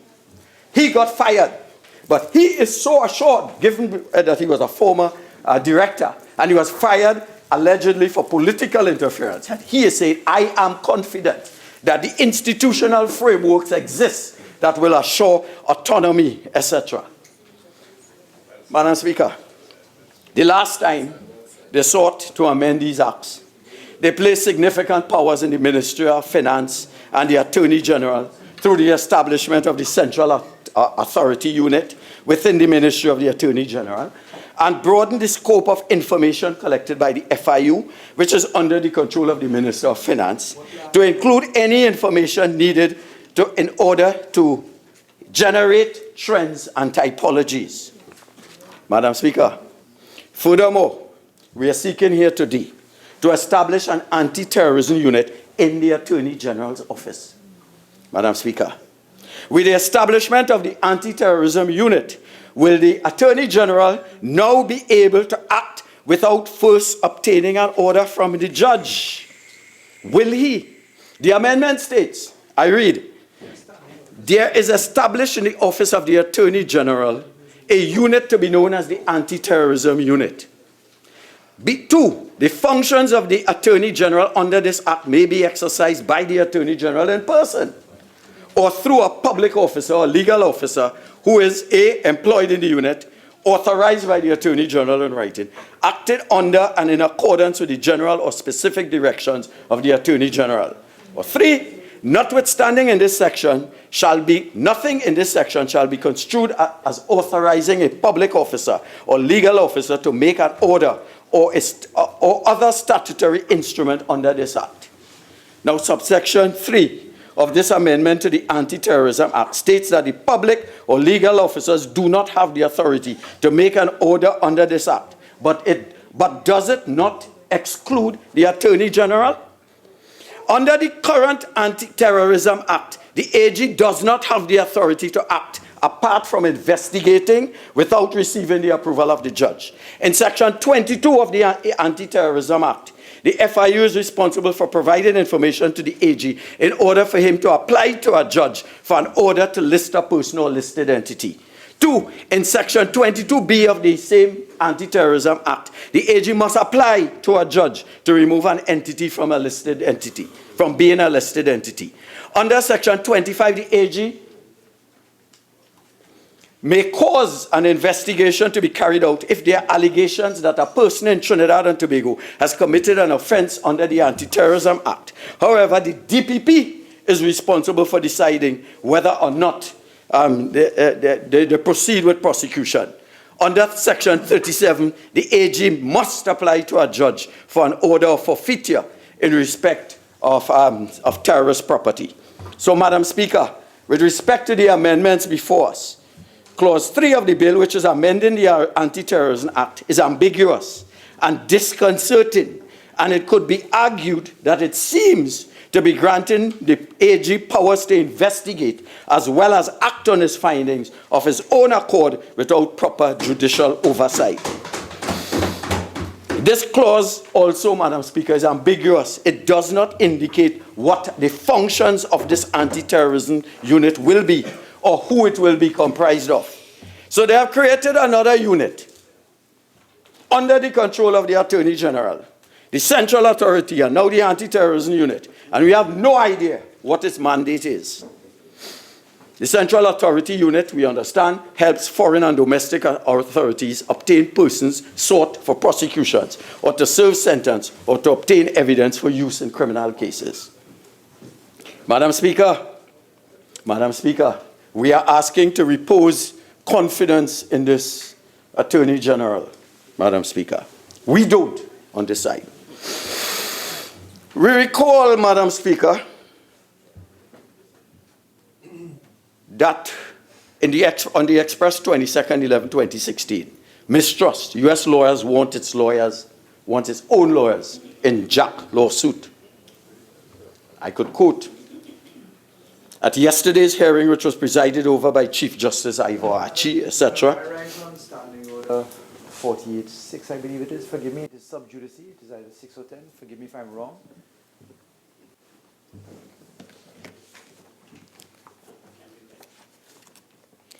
You're quoting from the Express article. Yes, and therefore, what you're quoting is not about a case. It is about a case. It is about a case? But what you're quoting from is just an article. Yes, I am. I'll give you a little leeway to see where you're going, Attorney General. Right. Just for question under 48.2, if the Honourable Member would indicate the quotes, because I just don't trust him. Attorney General, even though I've given the leeway to the member of Naparima, you're entitled at any time to take a point on the standing order. Okay, I believe the member started by referring to a particular Express article which she identified, okay? So just for the record, if you can say it again, and I'll give you go ahead. Express article in the 22nd, the 11th November, 22nd November 2016. And I'm quoting, at yesterday's hearing, since you want it, look at it. At yesterday's hearing, which was presided over by the Chief Justice Ivor Archie, and Justices of Appeal Alan Mendonca, I'm not a lawyer, so I can't make that up, and Peter Jamada, Lewis said, the United States is... Madam Speaker. Just ask me for the quote. No, a newspaper can easily offend the sub judice principle in this House. The fact that it is published is not the fact that it can be still ultra vires or standing orders. And I rise on 48.2, Madam Speaker.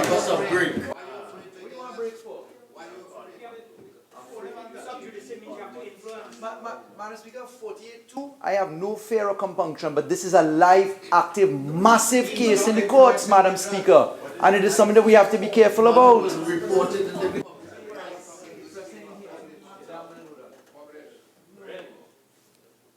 Okay, so as far as sub judice, we're under standing order 49. Okay, this matter is still in the court? Yes, ma'am. All right, might I ask, is it before a judge and jury?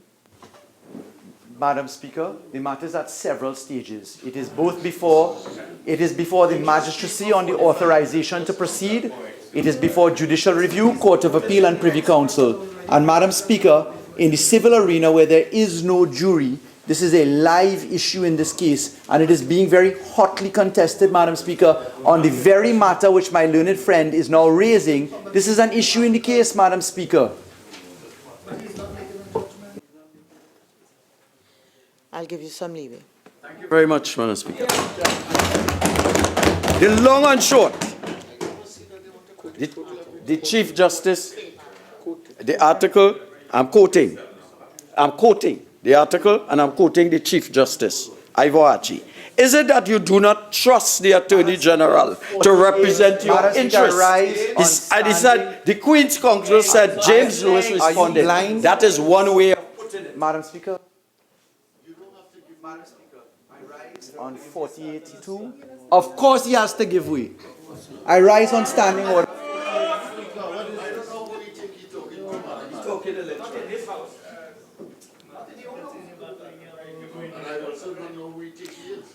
I don't, apparently we are all blind today.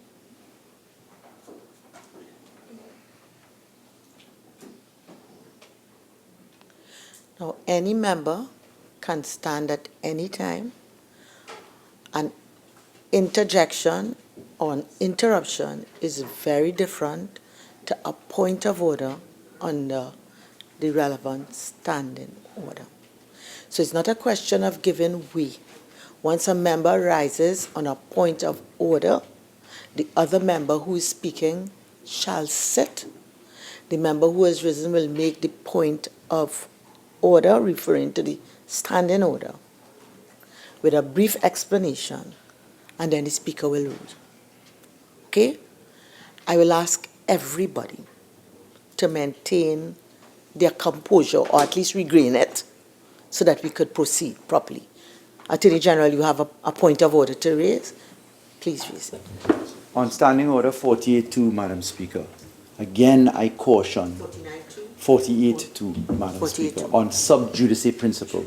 The honourable member, in reflecting upon a newspaper's carriage of something which is subject to a different privilege on the freedom of press, on the Reynolds principles, the newspaper is not a member of this House. And Madam Speaker, this goes on to our parliamentary record and is being followed by the wider impact provisions, not only here but in courts elsewhere. Madam Speaker, as central authority dealing with an extradition principle, I must caution this Parliament on the sub judice principle, because the honourable member is speaking about it in such a fashion under 49, in sub 49.1 in particular, Madam Speaker, and in 49.2, in giving my explanation, the honourable member is prejudicing proceedings that are in two separate jurisdictions at the same time on a point that affects two separate jurisdictions. And the article that the honourable member is referring to is in fact something that was raised in the appeal itself, Madam Speaker, and is a very live issue, Madam Speaker.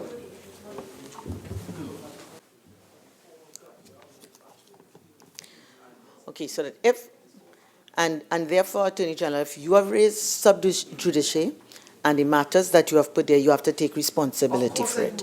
Okay? And therefore, on the basis of that, seeing that is a matter that is live and that there is prejudice to the matter, I will therefore invoke Standing Order 49 and ask the member not to go there. Madam Speaker, all I'm asking, would I get injury time? Every time I lose 20 minutes, my staff checked it. Yes. This is a deliberate part on the deliberate ploy on that side. Member, please continue. You are now taking up more of your time. Continue. Go on. All right. So just summarize, not everybody, and I'm not referring to the article, not everybody has confidence in the Attorney General. I do not.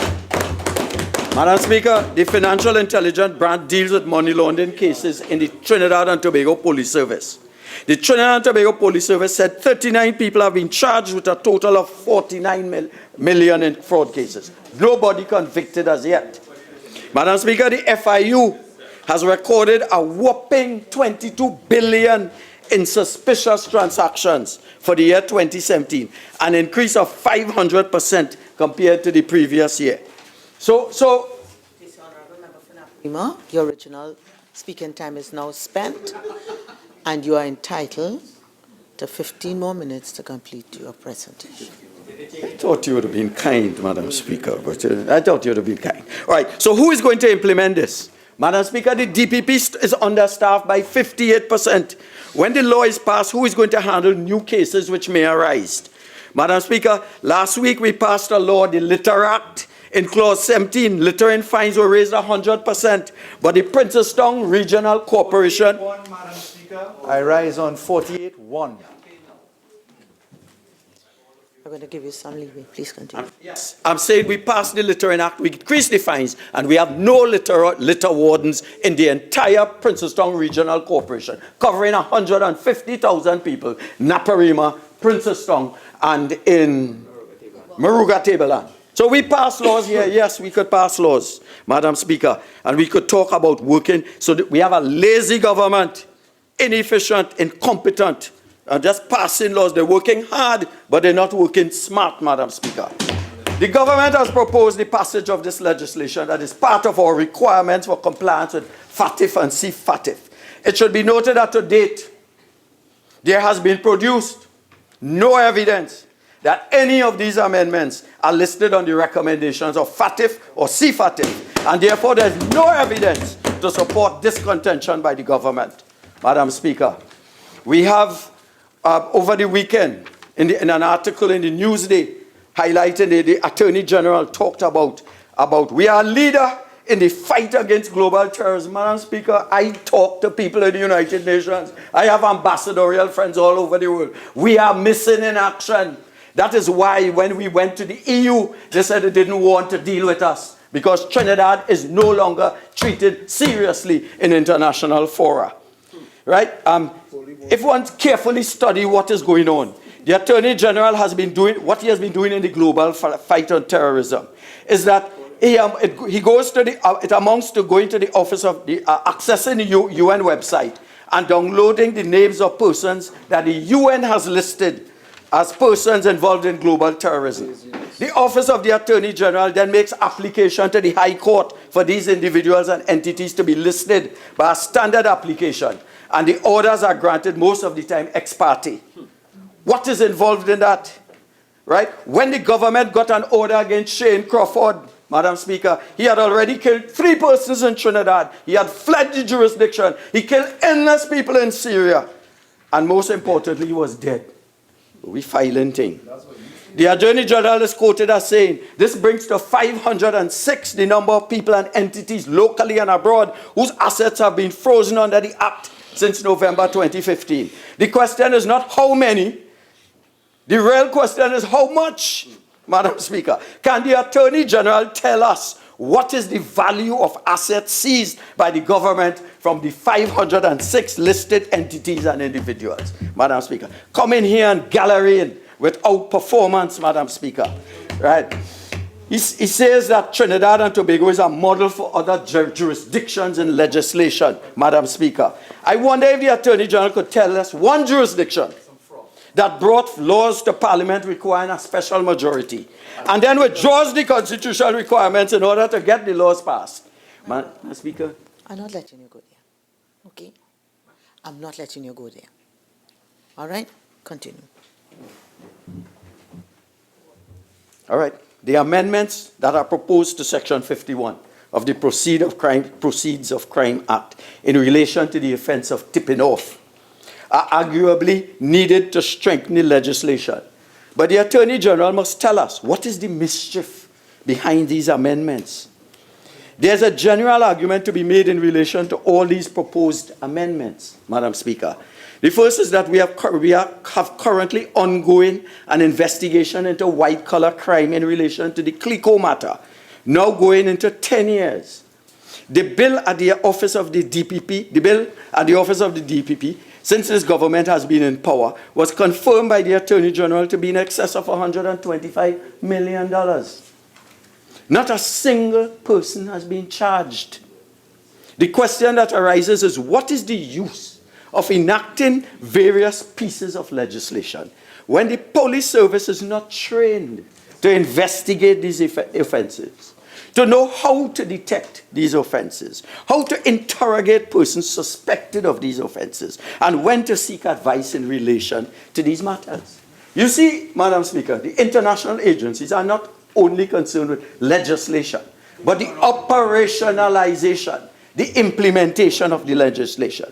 These are offenses that require special requirement of intention in each and every case. And has anyone asked the question as to whether the police service is ready to operationalize this type of legislation? The answer is simply no.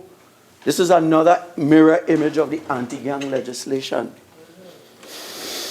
Madam Speaker, the bill proposes to amend Section 53 of the Proceeds of Crime Act in the following manner. A person who knowingly attempts and aids and abets, and I read that before. This is perhaps the best example in the proposed bill to show the incompetence of the Attorney General.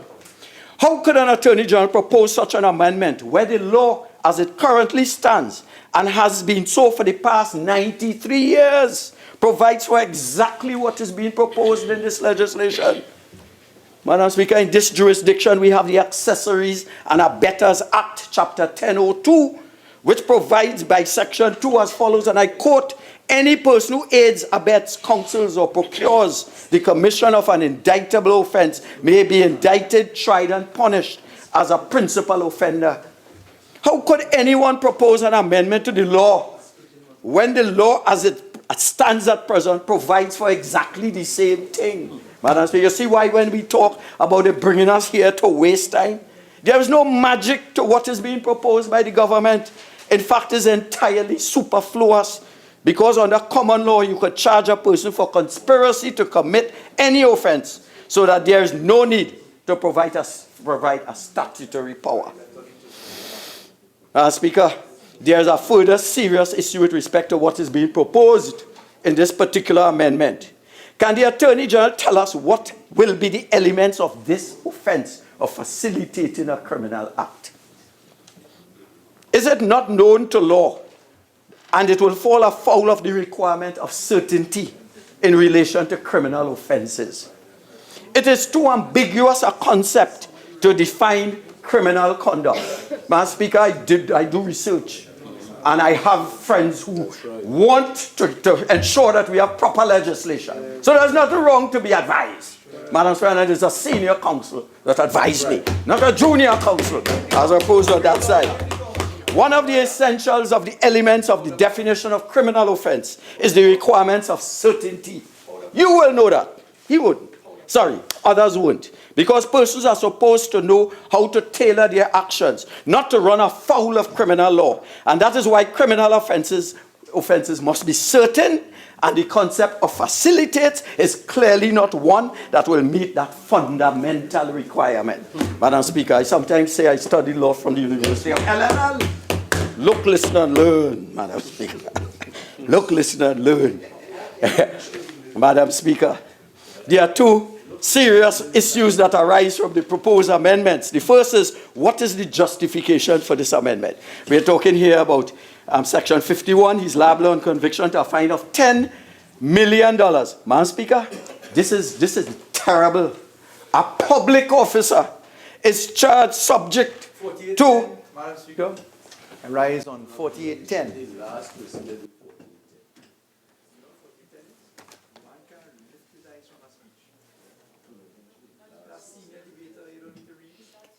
All right, Honorable Attorney General, I can't rule on 4810. Kind. Madam Speaker, a public officer. Madam Speaker, I rise wasting my time.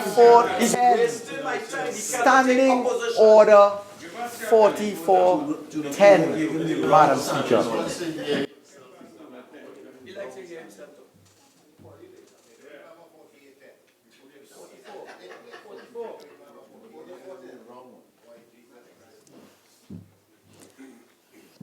I expect everybody here likes to hear themselves speak because I think they feel they have something to contribute.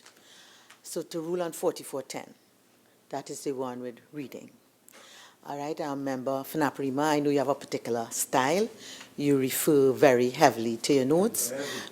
But I know because you are very erudite and being a lecturer, as you have told us here, I'm sure you could wean yourself a bit. Yeah, continue. Sorry. Yes, continue. Madam Speaker, the fine for a public officer who ought to know is $5 million. How much in prison? Or whatever number of years. Right? But an ordinary citizen is $25 million and 15 years in prison. Should public officers be held to a higher standard because we expect they hold an office of trust, Madam Speaker? That is the problem. So, Madam Speaker, I went to a good school, Madam Speaker. Naparima College. Naparima. And I had a great lecturer called Mrs. Amaraj, alias Doc, a.k.a. Doc. Had my friend gone to Naparima College, Madam Speaker, he would be in detention today, writing. I must learn to work smart and not to work hard, because that will carry me nowhere. 3,000 times you should be in detention, Madam Speaker. Madam Speaker, but I said before, I do not trust the Honorable Attorney General. He came here and said, and I have to quote, Madam Speaker, that I want to put it on record, his words. It is the opposition, the UNC, the Kamala Prasad-Bissessa-led opposition, like if it's anybody else lead. She's our leader. Because they take instructions from her that we refuse to sit in recess that we had when the standing orders provided for us. Remember? Yes. Okay, you're making the point that you don't trust the Attorney General on But I have this. to give the facts. Yeah, just move on from that. Okay, please. Please move on from that. Go on, please. Madam Speaker, I just put to clear the record that I sent an email saying that I would be available for the entirety. I rise on standing order 48-1 and standing order 48-4 because there's a spray that is offensive coming across in this direction. All right, okay, Attorney General. All right, okay. All right, Attorney General, please, I will not allow that. On 48, Attorney General, please, I think, no, Attorney General, please, I will not allow us, I really would not allow us to go there, okay?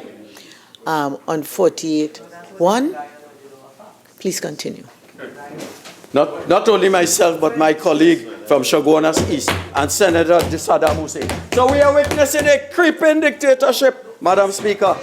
They are using international obligations to encroach on our constitutional rights, Madam Speaker. Our rights to privacy, our rights to secrecy, our rights to carry out our business without undue interference from the executive. Madam Speaker, oh, for the days. Madam Speaker, I rise on 48-4 on the Attorney General. The crosstalk is being very insultive to my member from Naparima.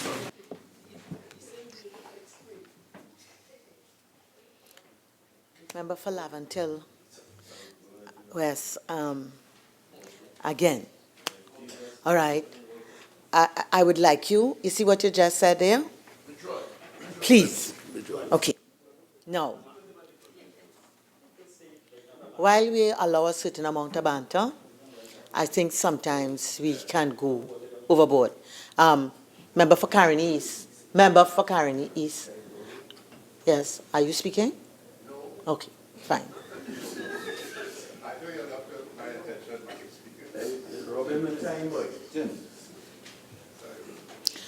Attorney General. Yes, ma'am.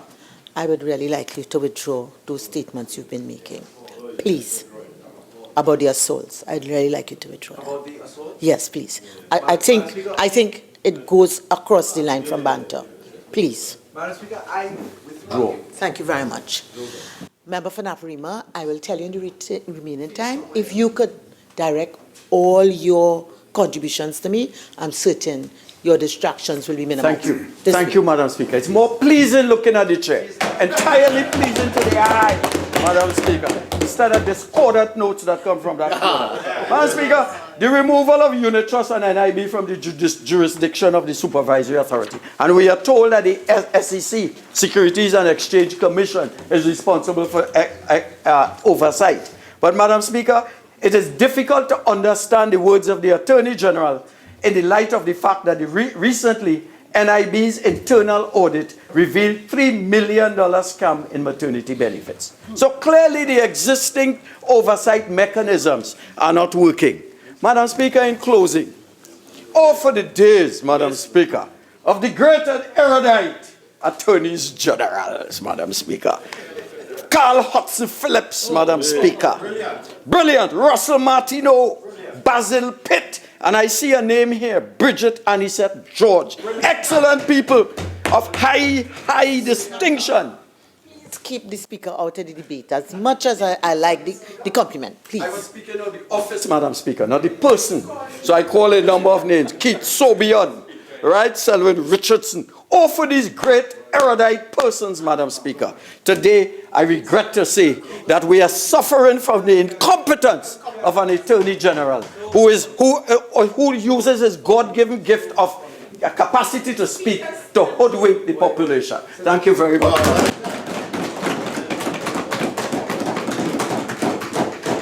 On the last words you just said there, if you withdraw that, I'll be happy. Completely withdrawn. Thank you very much. Member for Derby O'Meara. Good afternoon, Madam Speaker. I rise to make my contribution to this bill. The Miscellaneous Proceeds of Crime, Anti-Terrorism Financial Intelligence Unit of Trinidad and Tobago. I listened to the previous speaker calling the names of attorney generals, but I found that almost all he called were PNM attorney generals. All they call PNG. I didn't hear the name of Anand Ram Logan or such other type attorney general. So, Attorney General, you are in great company, I must say.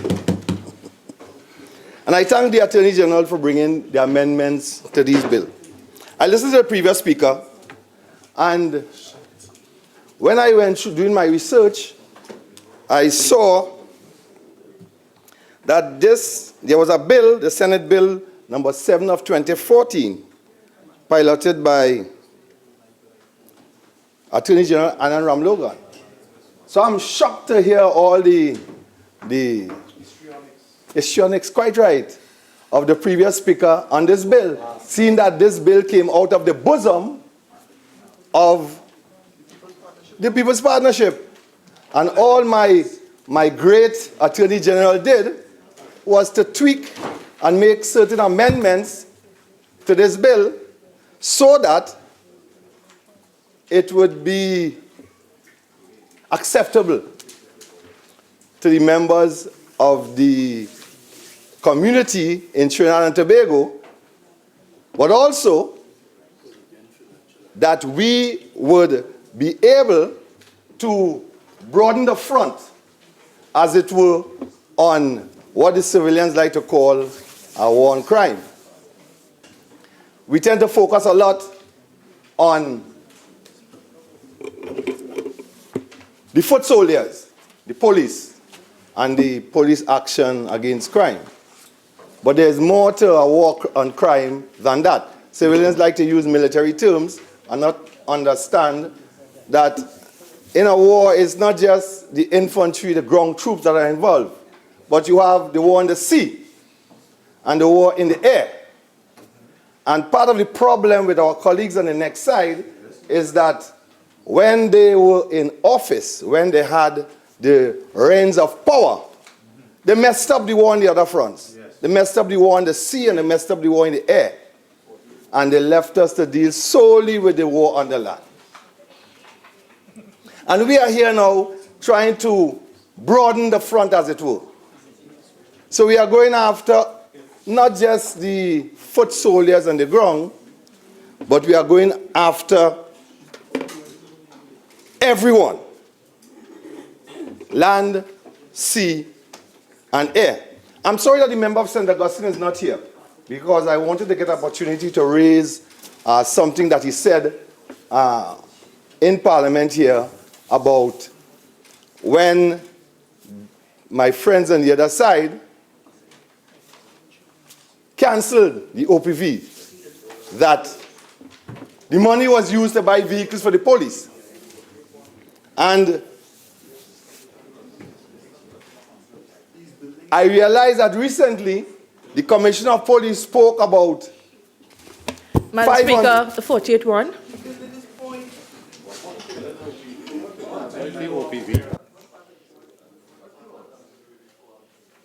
Member for Dabidi O'Meara, I think I've given you sufficient leeway. If you can't tie in quickly what you're saying to the bill or something that was said by the previous speaker in response, I'd ask you to move on, please. Yes, Madam Speaker.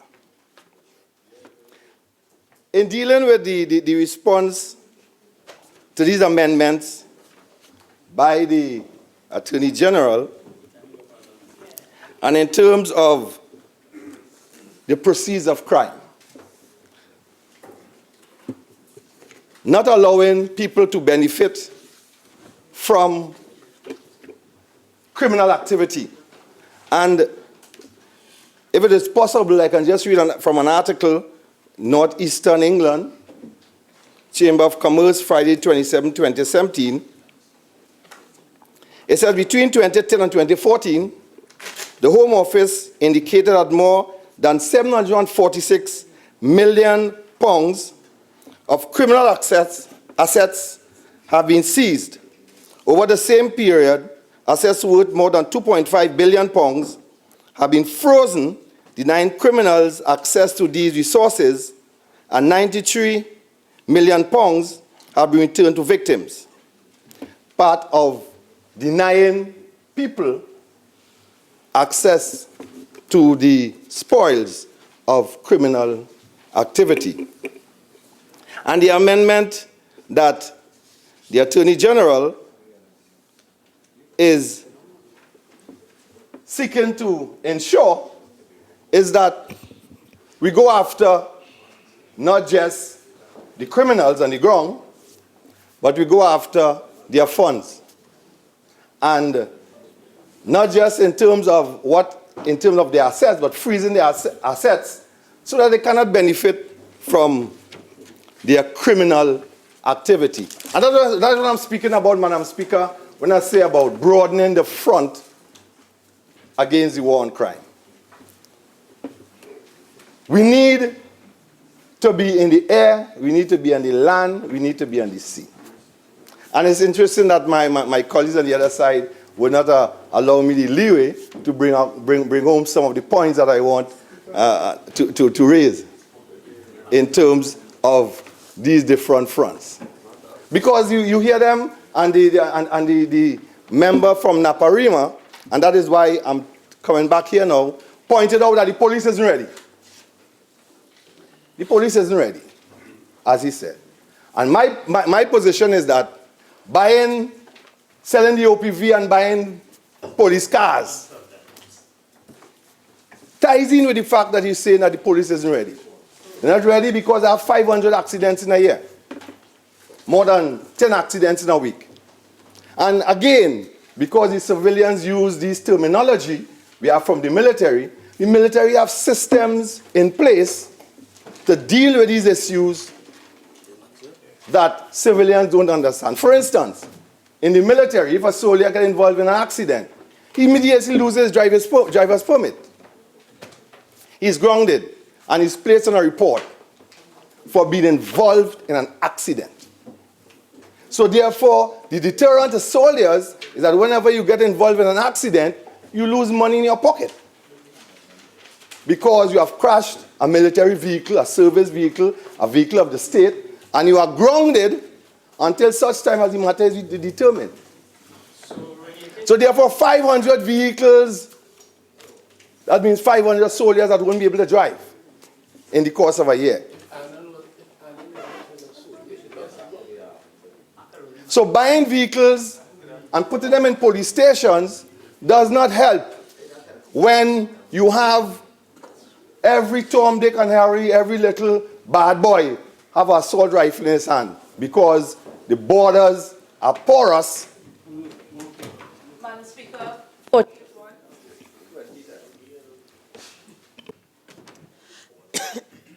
Okay, Honorable Member, I understand you're trying to respond to a member for Naparima's point about the police wasn't ready. But I think his point, as he elucidated it, was much more confined in terms of speaking about the readiness of the police. So I will have to uphold the objection on Standing Order 48-1 and ask you to come back to the relevant matter that is before us. Thank you, Madam Speaker. Clause 2, Section 51 speak about tipping off. And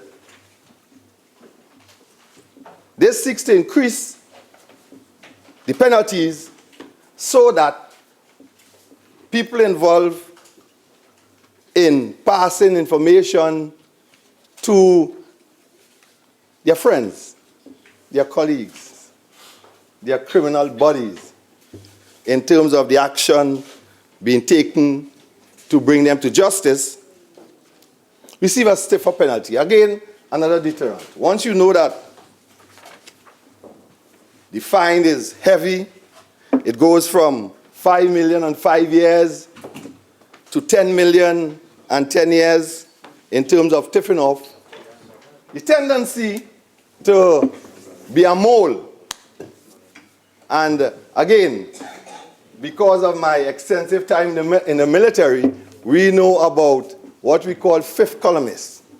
Whenever you withdraw or you retreat, you leave certain people in the system whose job it is to cause problems for your occupying forces. And here it is, people in the system will cause problems to law enforcement by passing on information, tipping off their colleagues, their criminal friends as to what is taking place in the ministries. And I support the Attorney General in increasing the fine, of course, from $5 to $10 million and from 5 to 10 years. The Attorney General also looked to amend failing to disclose knowledge of suspicion of money laundering. And it goes up from $250,000 to $500,000. And the member of Naparima tried to steer us in another way, talking about $5,000 and this vehicle that he sold, as the case may be. Maybe the vehicle was over $500,000 check. That is why the people in FCB got frightened. We don't know what type of vehicle he sold. Could have been a Mercedes-Benz or so. Or could have been Mercedes-Benz. So the people in FCB got frightened when they saw the amount of money that was passing hands. So hence the reason they took him over the wire.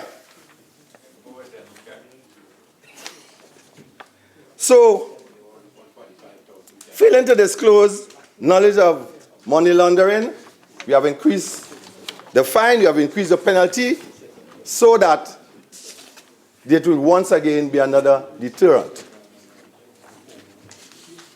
Section 57.2 speaks about the liability of officers, directors, and agents in terms of organization, so that if your firm breaks the law in terms of money laundering, then you as the agent will be held responsible if you have some linkage to what took place.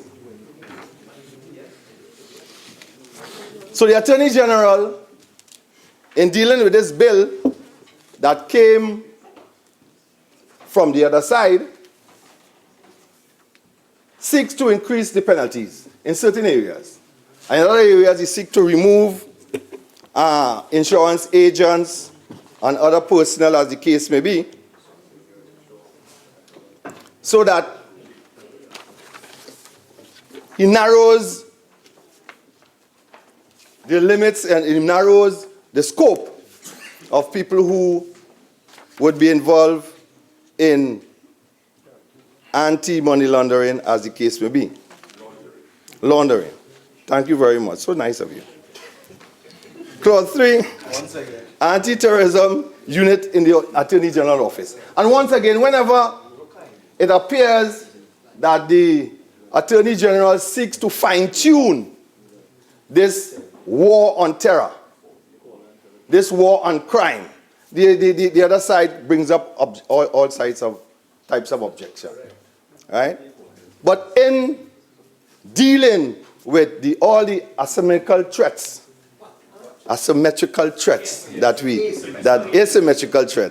that we experience when we are dealing in warfare, you have to think out of the box. The Attorney General must come up with different means, different methods in which to deal with this matter involving anti-terrorism, money laundering, as the case may be. And putting a unit in the Attorney General's office is fantastic, as it would help the Attorney General to fine-tune and to focus on where the information he's getting, the intelligence that is coming to the Attorney General, he will be able to direct an officer working in the Attorney General office as to focus on where activities in terms of anti-terrorism, in terms of money laundering is coming from. So I welcome the Attorney General on this method. But again, in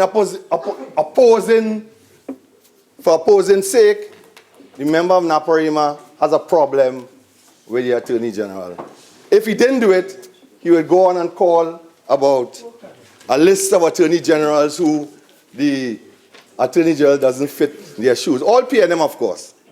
All PNM Attorney Generals, of course. 55-1B, I already can't take it anymore.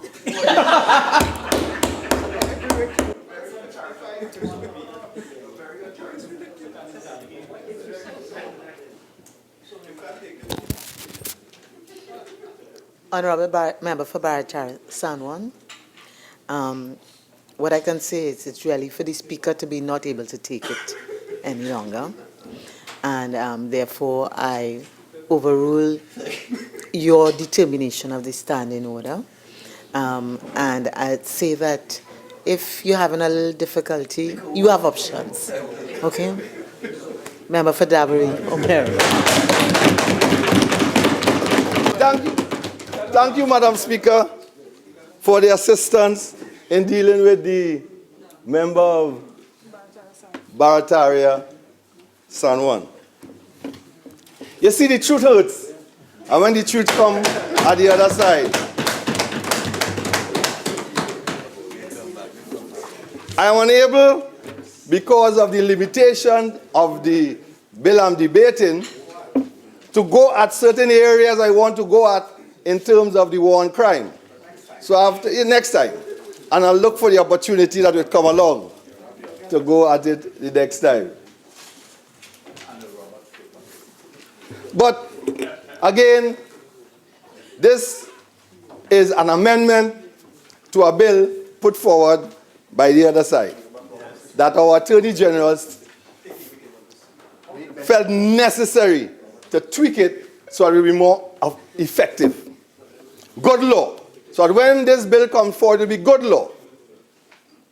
Law that we can implement to the benefit of the citizenry.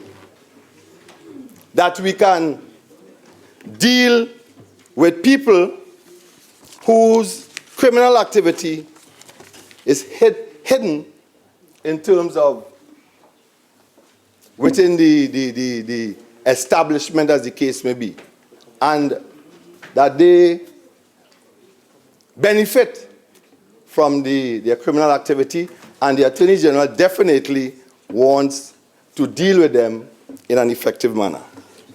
So I'm thankful to the Attorney General for the ability, for the opportunity this evening to come and contribute to this bill.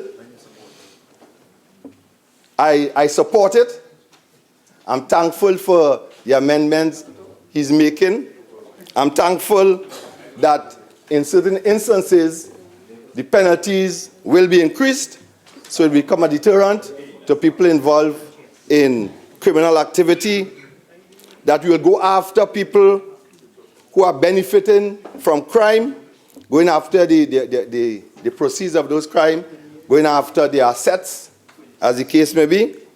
And I do support the establishment of the unit, the Anti-Terrorism unit, in the Attorney General office so that we can more effectively deal with this matter. Madam Speaker, I thank you. Member for Opujis. Thank you.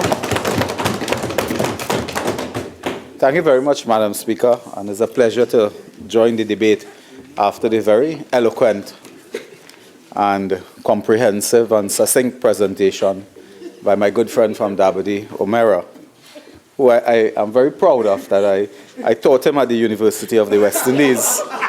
And I'm sure all members will see the good work that we did there.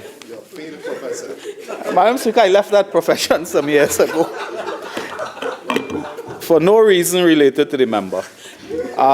Madam Speaker, the matters before us, amendment to two very important pieces of legislation. And let me begin by congratulating the member for Naparima on a very comprehensive presentation, and he did indeed touch several areas of interest to those of us on this side.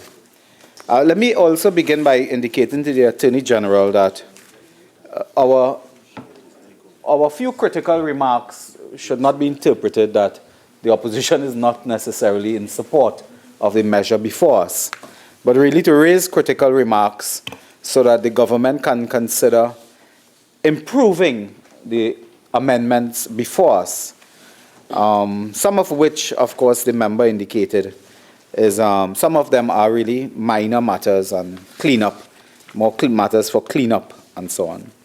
Madam Speaker, I listened to the Attorney General, and the Attorney General made a few very important points in discussing why we are here, and did indicate to us that the international community vis-à-vis these matters has been involved in assessments and review of the work of the Trinidad and Tobago government for several years. And as part of that review, that would include review of the technical nature of the laws, whether we have on the book solid technical legislation to deal with the complexity of money laundering and the complexity involved in the financing of terrorism, whether we can respond by just book the laws we have. He also made the link between corruption and money laundering, which is a very, very critical link to make, because in the modern day, Madam Speaker, increasingly money laundering points to corruption in both the private sector and the public sector. And finally, the third limb identified was this issue of effectiveness. And I think that is where some of us on this side would have a concern with the effectiveness of legislation over the past several years. Madam Speaker, I would add a fourth pillar to that, because the nature of these amendments, when we look at it within the context of the Parent Act, the nature of these amendments in the context of the Parent Act requires the Office of the Attorney General to work extremely close and in collaboration almost with a dependable, effective judiciary and judicial officers working in tandem with the Attorney General's office to ensure that the law is implemented in a timely, predictable, and consistent manner. And it is to that issue that I was raised. So apart from the technical laws, the corruption, money laundering nexus, and the effectiveness, which is an operational issue, I would add the collaboration between the Attorney General and the judiciary on dealing with these matters. And I would come back to that later as a key issue. Madam Speaker, the Attorney General also touched the issue, of course, of following the money, which is almost a pet issue, but a slogan coined by the Attorney General currently to deal with some of these matters. I just want to respond to a couple of issues raised by the Attorney General.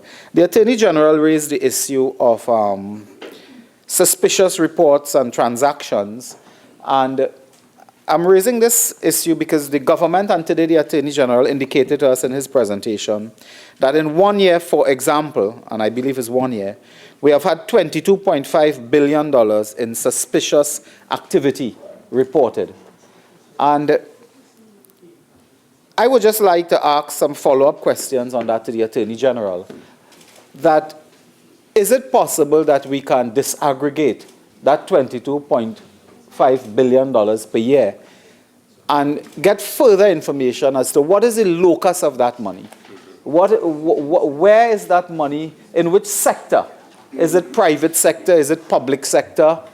In which business area? In which, broadly speaking, in which industry this is happening? Is it in the financial service sector? Is it in construction? Is it in manufacturing? Is it where? So that you can disaggregate for policy making this $22.5 billion in suspicious activity. Because on the surface, it sounds extremely, compelling, important. But if you discover that $15 billion would be related to two organizations where you had a report, that's $15 billion from two organizations doing international trade or something, I don't know. And I think the national community don't know. And maybe as we go forward, we should reflect on a new methodology. And many years ago, Madam Speaker, in other work, we looked at the issue of methodology and performance indicators. And I'm picking up from not just the government, but from officers of the state, really, a performance indicator in how we are doing with money laundering has to do with suspicious activity report and transactions. But what really is a suspicious activity report or transaction? How much of this $22.5 billion of suspicious activity would have resulted in an arrest, a charge, or a conviction? Notwithstanding, a conviction is a longer-term process in the criminal jurisdiction, but to what extent part of this led to arrest, charge? And my colleague from Naparima did indicate a particular obstacle he went through when he was buying and selling, I think selling a vehicle. Madam Speaker, just the other day, I will put my 2 cents in. Just the other day, Madam Speaker, I had to pay a foreign lawyer a small sum of money because, Madam Speaker, everybody these days is suing me. And I have to prepare myself as best I could. So to prepare myself, I had to pay a lawyer to do some work for me, Madam Speaker, because I anticipate a lawsuit from somebody around. And I had to pay a small amount. I go to the bank, I say, look, I have to pay in a foreign currency the lawyer.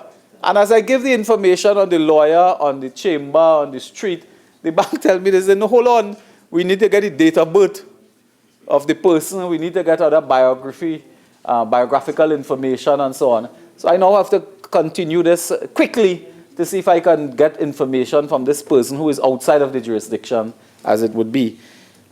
And Madam Speaker, it was for a relatively small amount, just to take care of initial photocopying and stapling and so on. But the banks now, understandably so, exercise some extra diligence on these matters. And that could have been, Madam Speaker, if I did not provide the information, it could have been a suspicious transaction. It could have been listed. Hypothetically, if someone goes to the bank with $145,000, they deposit it, hypothetically, that would be recorded as a suspicious transaction, while there might be a perfect reasonable explanation as to why that is done. You transfer money from one bank to another, it happens. Everybody does that. So, Madam Speaker, the suspicious transaction report don't tell us really what is the classification of the various items that make up 22.5 billion. It won't tell us how many people have been at least charged, arrested and charged, if not convicted, by suspicious activity. And you do get the impression, Madam Speaker, speaking to the business community and professional community, that sometimes the suspicious reports and activity undertaken by the financial institutions, and I've heard it in the meetings of business community, they lead to upsetting of businesses. They lead to upsetting of businesses. Businesses cannot conduct their normal course of activity, paying suppliers on time, receiving goods on time, getting their goods to the market, because they are subjected to an increased layer of bureaucracy. So that sometimes when we put things in place like this, where you ask for every conceivable piece of information, you have an unintended consequence of impeding business activity in your country. And it's something that as we make legislation, we must be mindful of. That the objective of a government is not to impede business. It is really to ensure that persons do not break the law, do not involve in criminal activity, and if they do so, they come to book. So that we would be very happy to learn more about that $22.5 billion in suspicious activity and suspicious report. Madam Speaker, the bill deals with an amendment in this area called tipping off. And I wanted to ask a couple of questions on this to the Attorney General. For example, this has been in the law for some time now. Unless I'm mistaken, it may be around 2008 and so on. Without having, there's nowhere we are asking for names of persons or anything, whether or not it's in the public domain. Every now and then you read the newspaper, you see someone had been arrested for money laundering offenses and so on, or the wider offenses of fraud. But Madam Speaker, I would just like to ask the Attorney General for the public record to tell us over the years that this has been in the public, has been law, how many persons have been arrested and charged, if not convicted, for this offense of tipping off? How many really?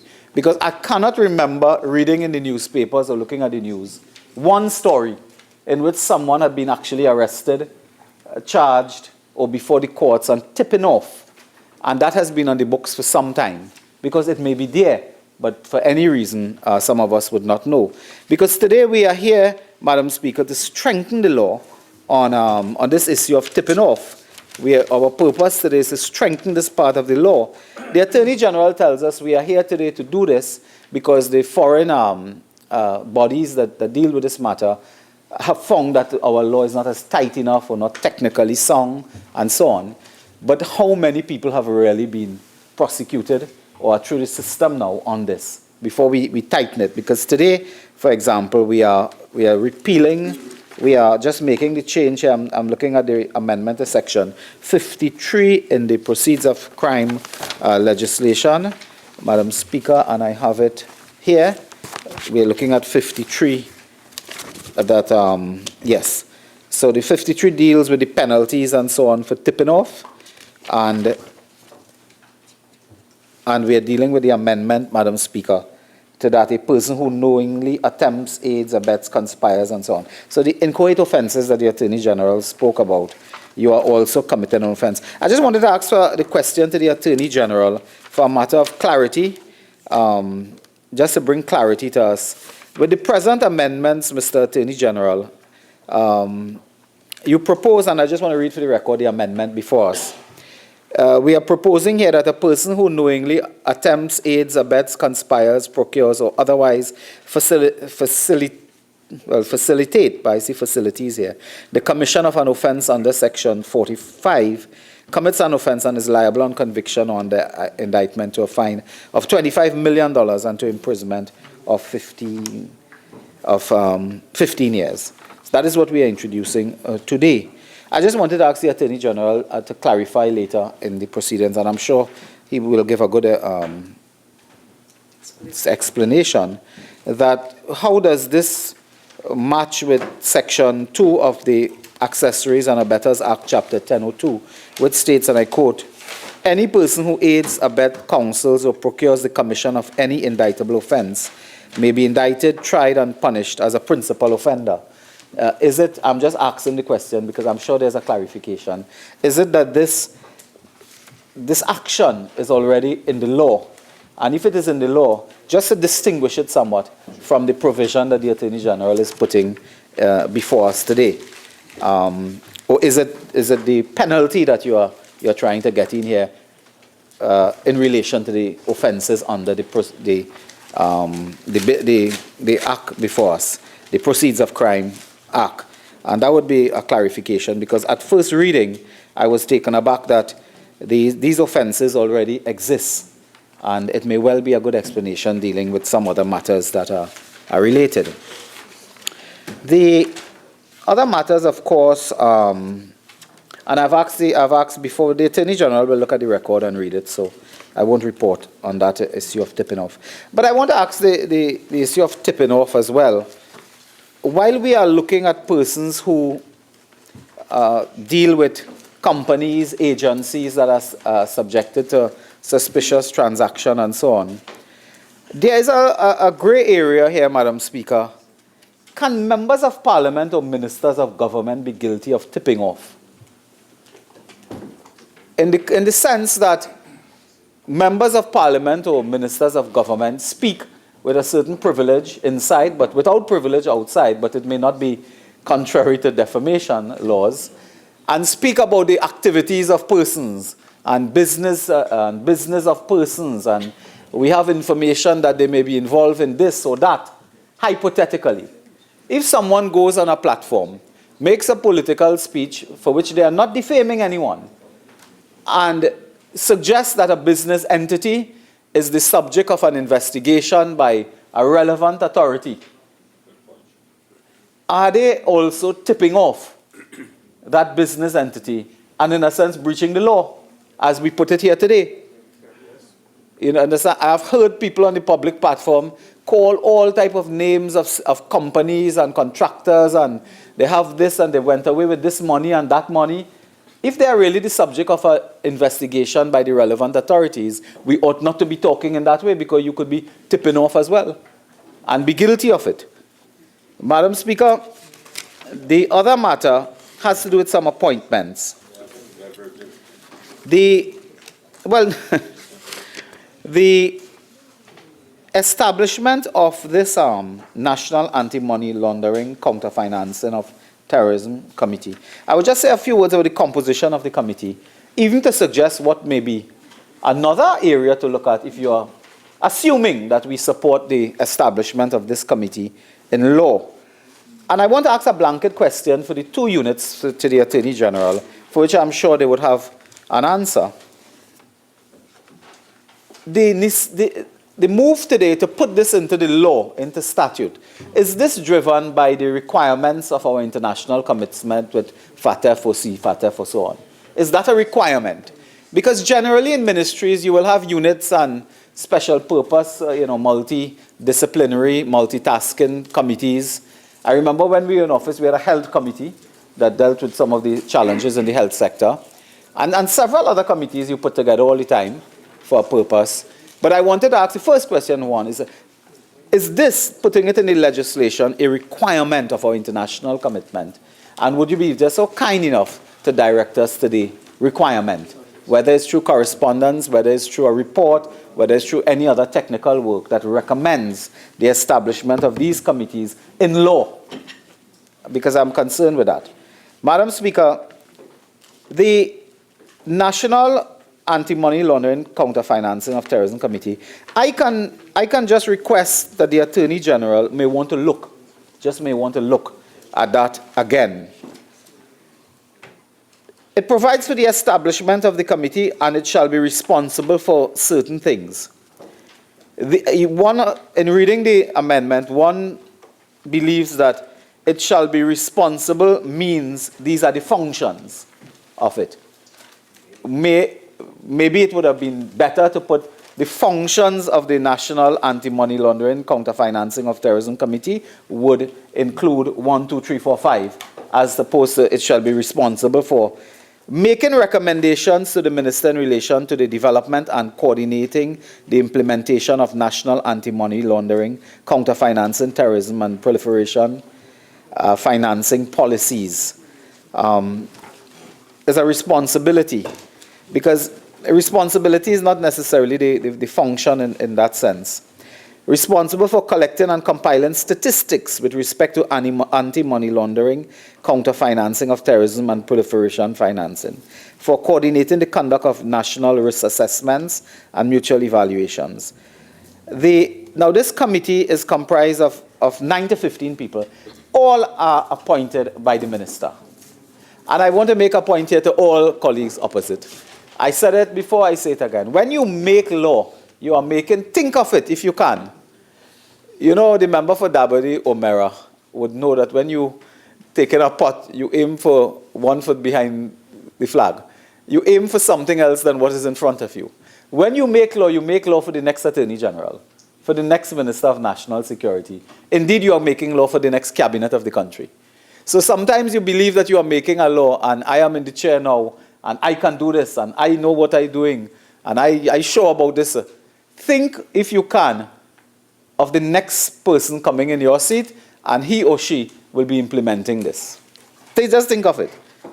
And when you look at the set out, which I would have felt more comfortable to say, functions of, right? They are really research, statistical work, research and policy-oriented type of work, right? They are not limited.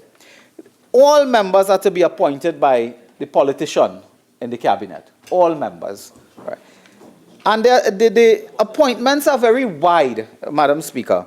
Persons representing the ministry with responsibility for finance. Who is that person? Now, I would have been more comfortable if we decided that for the purpose of this National Anti-Money Laundering Counter-Financing of Terrorism Committee, a person in a particular division of the Ministry of Finance that works along with law enforcement, on money laundering, as opposed to a person's representing the Ministry of with responsibility for finance, the Ministry with responsibility for national security. Because you see, here, unless I am mistaken again, and there's an interpretation issue, another minister coming in could put an advisor to themselves, an advisor. I say, well, this advisor represents the ministry. This advisor, I just hire an advisor. I think there's a framework to do that in cabinet. And the advisor represents the ministry. The advisor, of course, is the advisor in the ministry with responsibility for finance. He or she is organizing events, Christmas parties, and so on, but they represent the ministry. And they are now sitting on the anti-money laundering committee. So you may want to put something here that suggests that there's a particular department, a particular unit, a particular something. Person with responsibility, ministry with responsibility for national security. Again, you could have anybody there at the ministry and you say, listen, put them on the thing. There's no match now to suggest that the person would be someone with experience in anti-money laundering, in terrorism, in understanding international systems and so on. You leave it wide open. this government or any other government can come into office and decide, look, the person who is outside there, a political appointee, you give a party group chairman a little N here and there, and the party group chairman sit on the National Anti-Money Laundering, Financing of Terrorism, Counter-Financing Committee. Just think of it. Someone representing the Attorney General, again, the same thing holds. Director of Public Prosecutions, effectively is the same thing. But what is he doing there? Yeah, and this is a very interesting issue here. Sometimes, Madam Speaker, I want to make a distinction here. If you have a committee that deals with anti-money laundering, counter-financing of terrorism, right? And the minister is appointing it through cabinet. Should you be having that mix between constitutionally independent offices as well? So political appointees, so to speak, and constitutionally appointed officers, Commissioner of Police, DPP, should you be having that kind of mix? Because it's quite possible that for a committee like this, the DPP and the Commissioner of Police can be invited, Madam Speaker, to make submissions. There are policy issues here. To make submissions on policy. So you're making policy, and you invite the DPP, the Commissioner of Police, the FIU, and say, could you please give us a submission, give us your opinion on this, the policy approach the government is undertaking. They don't have to be in the committee. Compromise. Yeah. They don't have to be in the committee, where they can be sitting next door to a party group chairman, devising policy. A serious point, yes. Devising policy. And this is a no-no. And that volatile mixture of constitutional appointments and political appointments. It is not a proper, it's not gin and tonic, Madam Speaker. It don't make a good mix. It won't mix. You understand? And I surprised, well, I'm not surprised that the Minister of Works didn't show up today. I saw him in a good mood last evening, Madam Speaker. But it is not mixing. And I ask the government to relook this if they will. Madam Speaker, we have the Financial Intelligence Unit. We have the Central Bank. We have the Chairman of the Board of Inland Revenue. And it is not the chairman, it is persons representing the chairman. It is not the Trinidad Stock Exchange Commissioner. It is persons representing. And any other person the minister may think fit. So 9 comes on board there. The minister, whoever he or she is after the current Minister of National Security, it could be anybody. And maybe, it may not be bad, our friend from Naparima. It could be the friend from Naparima. And my colleague from Naparima looks at that and he said, any such person as the minister will think fit. Good. I have 6 pick. I don't think that is a proper... Now, any other person is 6 persons, 6 persons, along with 1, 2, 3. 6 out of 15. No, but interestingly, what's your maths here? I got a 1 in maths in O-level. 6 persons. 6 persons plus 3 effective political appointments is 9. 9 is a majority of 15. And it's not something I look at and recommend. Madam Speaker, had I been in government myself and look at this, I would have had an approach to share that suggests that you separate it. You can have 2 committees. You can have your political cabinet-appointed committee dealing with policy. Absolutely nothing is wrong with that. And you can have another committee of the constitutional office holders and their agencies doing work on commenting, reviewing policy. But that mix of bringing them in the same room has interesting problems. Because you see, part of it is collecting and compiling statistics. So you will get information on persons who may be part of a statistic of money laundering, institutions that do this. Madam Speaker, with all we talk about white-collar crime, with all we do, the biggest issue of white-collar crime in the last 25 years in this country, Madam Speaker, arguably was the Clico debacle, where $25 billion, more or less, of taxpayers' money went for a bailout. That has been investigated, Madam Speaker, been investigated for years and years. Anyone know the money we have paid so far with lawyer fee and technical and professional work? I think it is over 100 million Trinidad and Tobago dollars. 171. Is it 171? I'm hearing 171 million dollars have been paid on legal and professional fees, and not one charge has been laid. 9 years later. 9 years later. $171 million gone. And not one charge laid. It's the biggest white-collar thing. Allegations you have heard of white-collar crime. And money laundering as well. So, Madam Speaker, getting people in the same room that way, I have a difficulty with that. And there's an easy way to clean it up.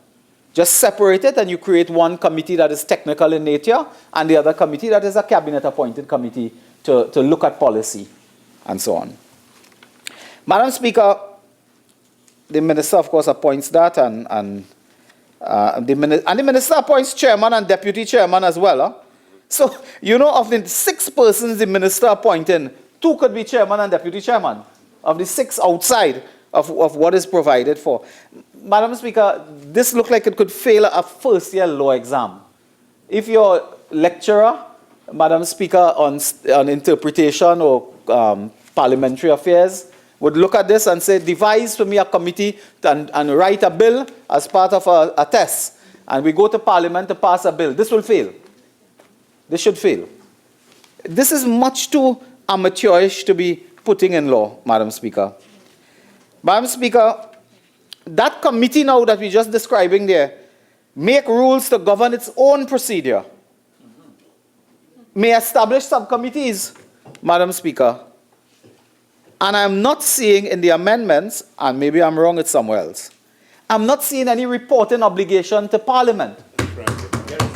Yes? For the Anti-Money Laundering Committee. Is there, good. So they report to, not the Anti-Terrorism Unit, but they report to Parliament. Okay, Madam Speaker. So, Madam Speaker, we can look at that as well. But the Minister's hand in this is excessive. Let me summarize that by saying the Minister's hand is excessive. The Minister's hand is hot to put in a committee like this dealing with these matters. Because you are dealing with banks, financial institutions, local and abroad, when you are building policy, international agencies and so on, when you are building policy. And a minister ought not to be involved like this. Madam Speaker, I'd just like to add, if you go the way of separating it, you may also want to consider, since it may involve technical work, some type of input from the international community dealing with money laundering, dealing with counter-terrorist financing and so on. You may want to look at that. There are relevant agencies headquartered in Port of Spain. Honourable Member for Urupuchis, your original 30 minutes are now spent. You're entitled to 10 more minutes if you wish to wind up. Thank you. Thank you. Madam Speaker, I'll just go quickly to the Anti-Terrorism Unit, the other piece of amendments there. Madam Speaker, the Attorney General, of course, told us of his good work with the listing of persons and the proceeding under the US, the United Nations guidelines and so on. With this Anti-Terrorism Unit, again, I want to ask, is this a requirement of our international obligations to have an Anti-Terrorism Unit? In many ministries, there are units. There are units for everything in ministry. Policy monitoring, policy evaluation, what all kind of unit in every ministry you have. Sometimes you're a minister for 5 years and when you leave in office, you discover you have a unit in something. You have units all over the place. Health, the Minister of Health will know, a Minister of Housing might know that, a Minister will know that. Sometimes you don't know, you see people in our Christmas party, you say, who them? They say they're from some unit in your ministry. Madam Speaker, but these things do not require statutory provision. Statutory provision. So I'm asking the Attorney General to state, and then you ask what they're doing.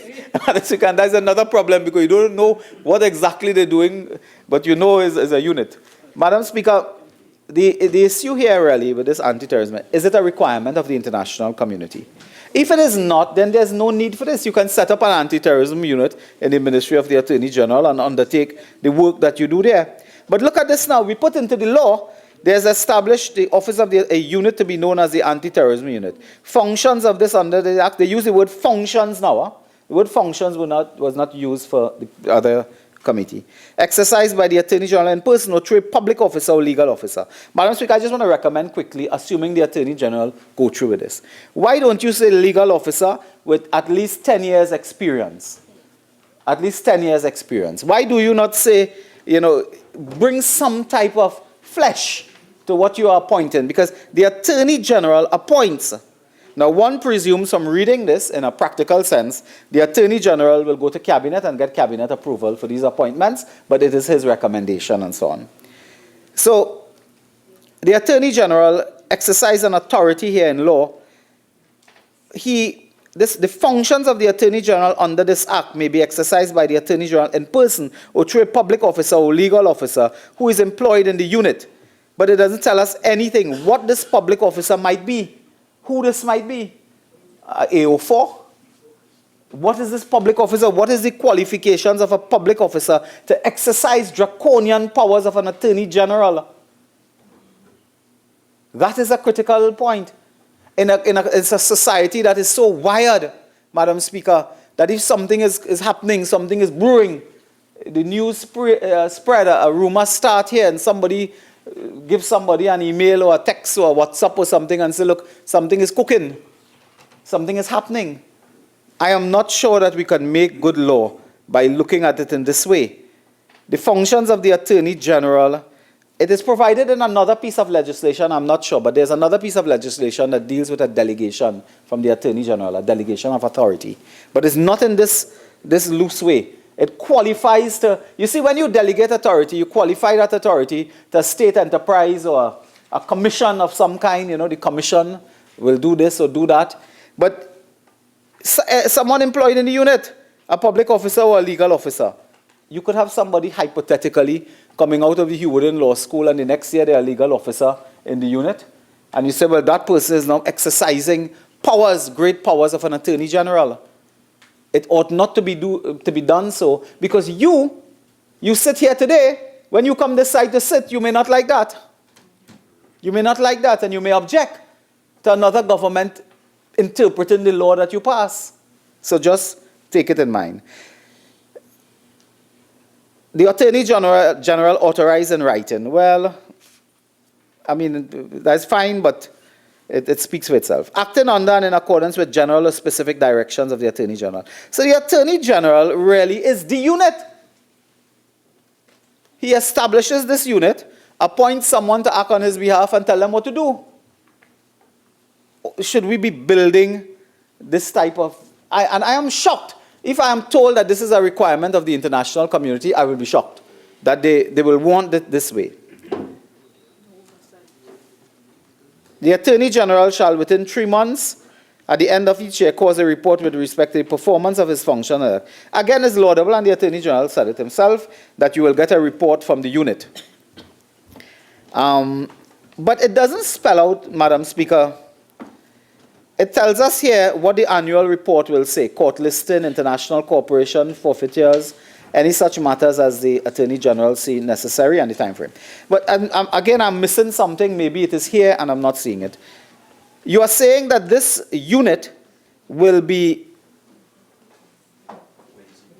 the unit will exercise, someone employed by the unit, okay, someone employed by the unit and someone in writing authorized by the Attorney General will do everything the unit has to do. What the unit has to do? Report, court listing, international cooperation. There's no other wider functions here, Madam Speaker, of this unit. They say the functions of the Attorney General will be exercised, but presumably it is for the entire, Mr. Attorney General could correct me, it is for the entire Anti-Terrorism Act, correct? So it is a unit being established to assist the Attorney General to play his role for the entire Anti-Terrorism Act, which carries broad powers. Madam Speaker, we may not be able in a debate like this to go through the entire Anti-Terrorism Act that we have before us, but Madam Speaker, this carries enormous responsibility, a significant role for the Attorney General. And I am not sure that the Attorney General can properly delegate his responsibility to a public officer and a legal officer put up a unit. There are no other functionaries that we are hearing of for this unit. There's no other technical appointments to be made to an anti-terrorism unit. And I am just a little bit concerned that the unit is not a full-fledged unit made up of different organizations, different technical bodies, implementing an important piece of legislation. What is the number? Again, I'm not seeing here. How many persons are in the unit? As it is now, the unit is one person. Who else on this unit? Which other organization? Which other commission? Which other important bodies? There are no bodies really except a public officer or legal officer. And that is the unit. And I will just ask the Attorney General to consider whether you have to expand and tighten up on what is this unit to assist. They get an important power to implement the Anti-Terrorism Act on behalf of the Attorney General in law. It's in statute. You are going to put that in law. This has serious legal implications. Now, if the Attorney General decide one day, the Attorney General or his successor, that they're firing someone, they have a job in law, in the statute here. This is not part-time, temporary contract appointment kind of business. This is where you have a job prescribed in an act of parliament. There are serious implications of this, and I'm not sure that we can look at it in this way and just let it pass. Madam Speaker, I know I have about 2 minutes. Not more than that. Honourable members, it's 4:30.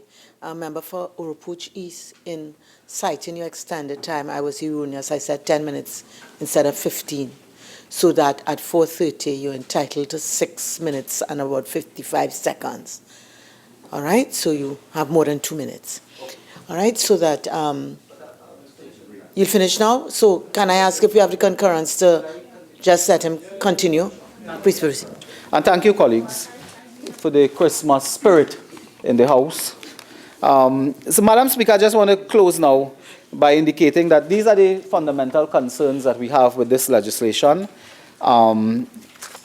Colleagues on this side of the House, Madam Speaker, we are always, might I say, interested in giving support to good legislation. The government can today claim not one piece of legislation to fight crime in which we did not give support or give recommendations. Madam Speaker, I also wanted to come back to the money laundering matter in closing. That money laundering takes many, many forms. And it may not be, as the Attorney General is saying, as you follow the money, it may not be just big portions of money all over the place. You know, we have this impression that sometimes you think of money laundering, and a lot of us watch movies, and you think is a suitcases of money going somewhere. At one time, people thought money laundering was literally putting money in a washing machine and drying it. But, Madam Speaker, it takes many forms, and over a period of time, you could see patterns and you can see what is happening. And we must also guard about governments, not this government or this government alone, but governments establishing patterns of behavior that can give rise to money laundering.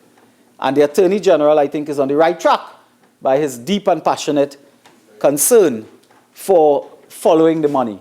Because, Madam Speaker, if it is that we can find examples where, Madam Speaker, I am coming across information where in a particular ministry, persons are appointed with titles, a title as Special Technical Officer, and a person has a title Special Technical Officer, $40,000 a month for a period of time.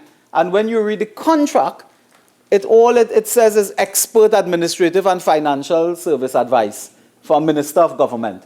I never know a minister, an expert, a technical officer in that way. I know of advisor, something called special advisor. But I'm now seeing, Madam Speaker, that we have people being appointed as special technical advisor, and when you read their contracts, expert administrative and financial services. And, Madam Speaker, $40,000 a month to do that, to be a technical advisor to a minister, all our contracts say is expert financial and administrative services will be rendered. Over a period of time, money is going, and this is an appointment that is done by a minister. And I raise this in the context of the other appointments that they're discussing, which ministers, 2 ministers alone, appointing this entire amendment bill. This entire amendment bill is really 2 ministers appointing that.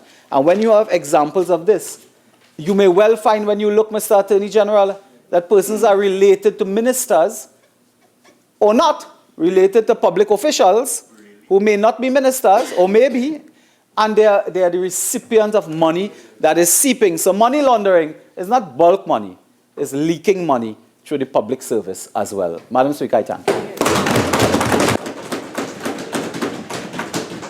Honourable members, we'll now take the tea break. This House is now suspended. We'll return at 5:05.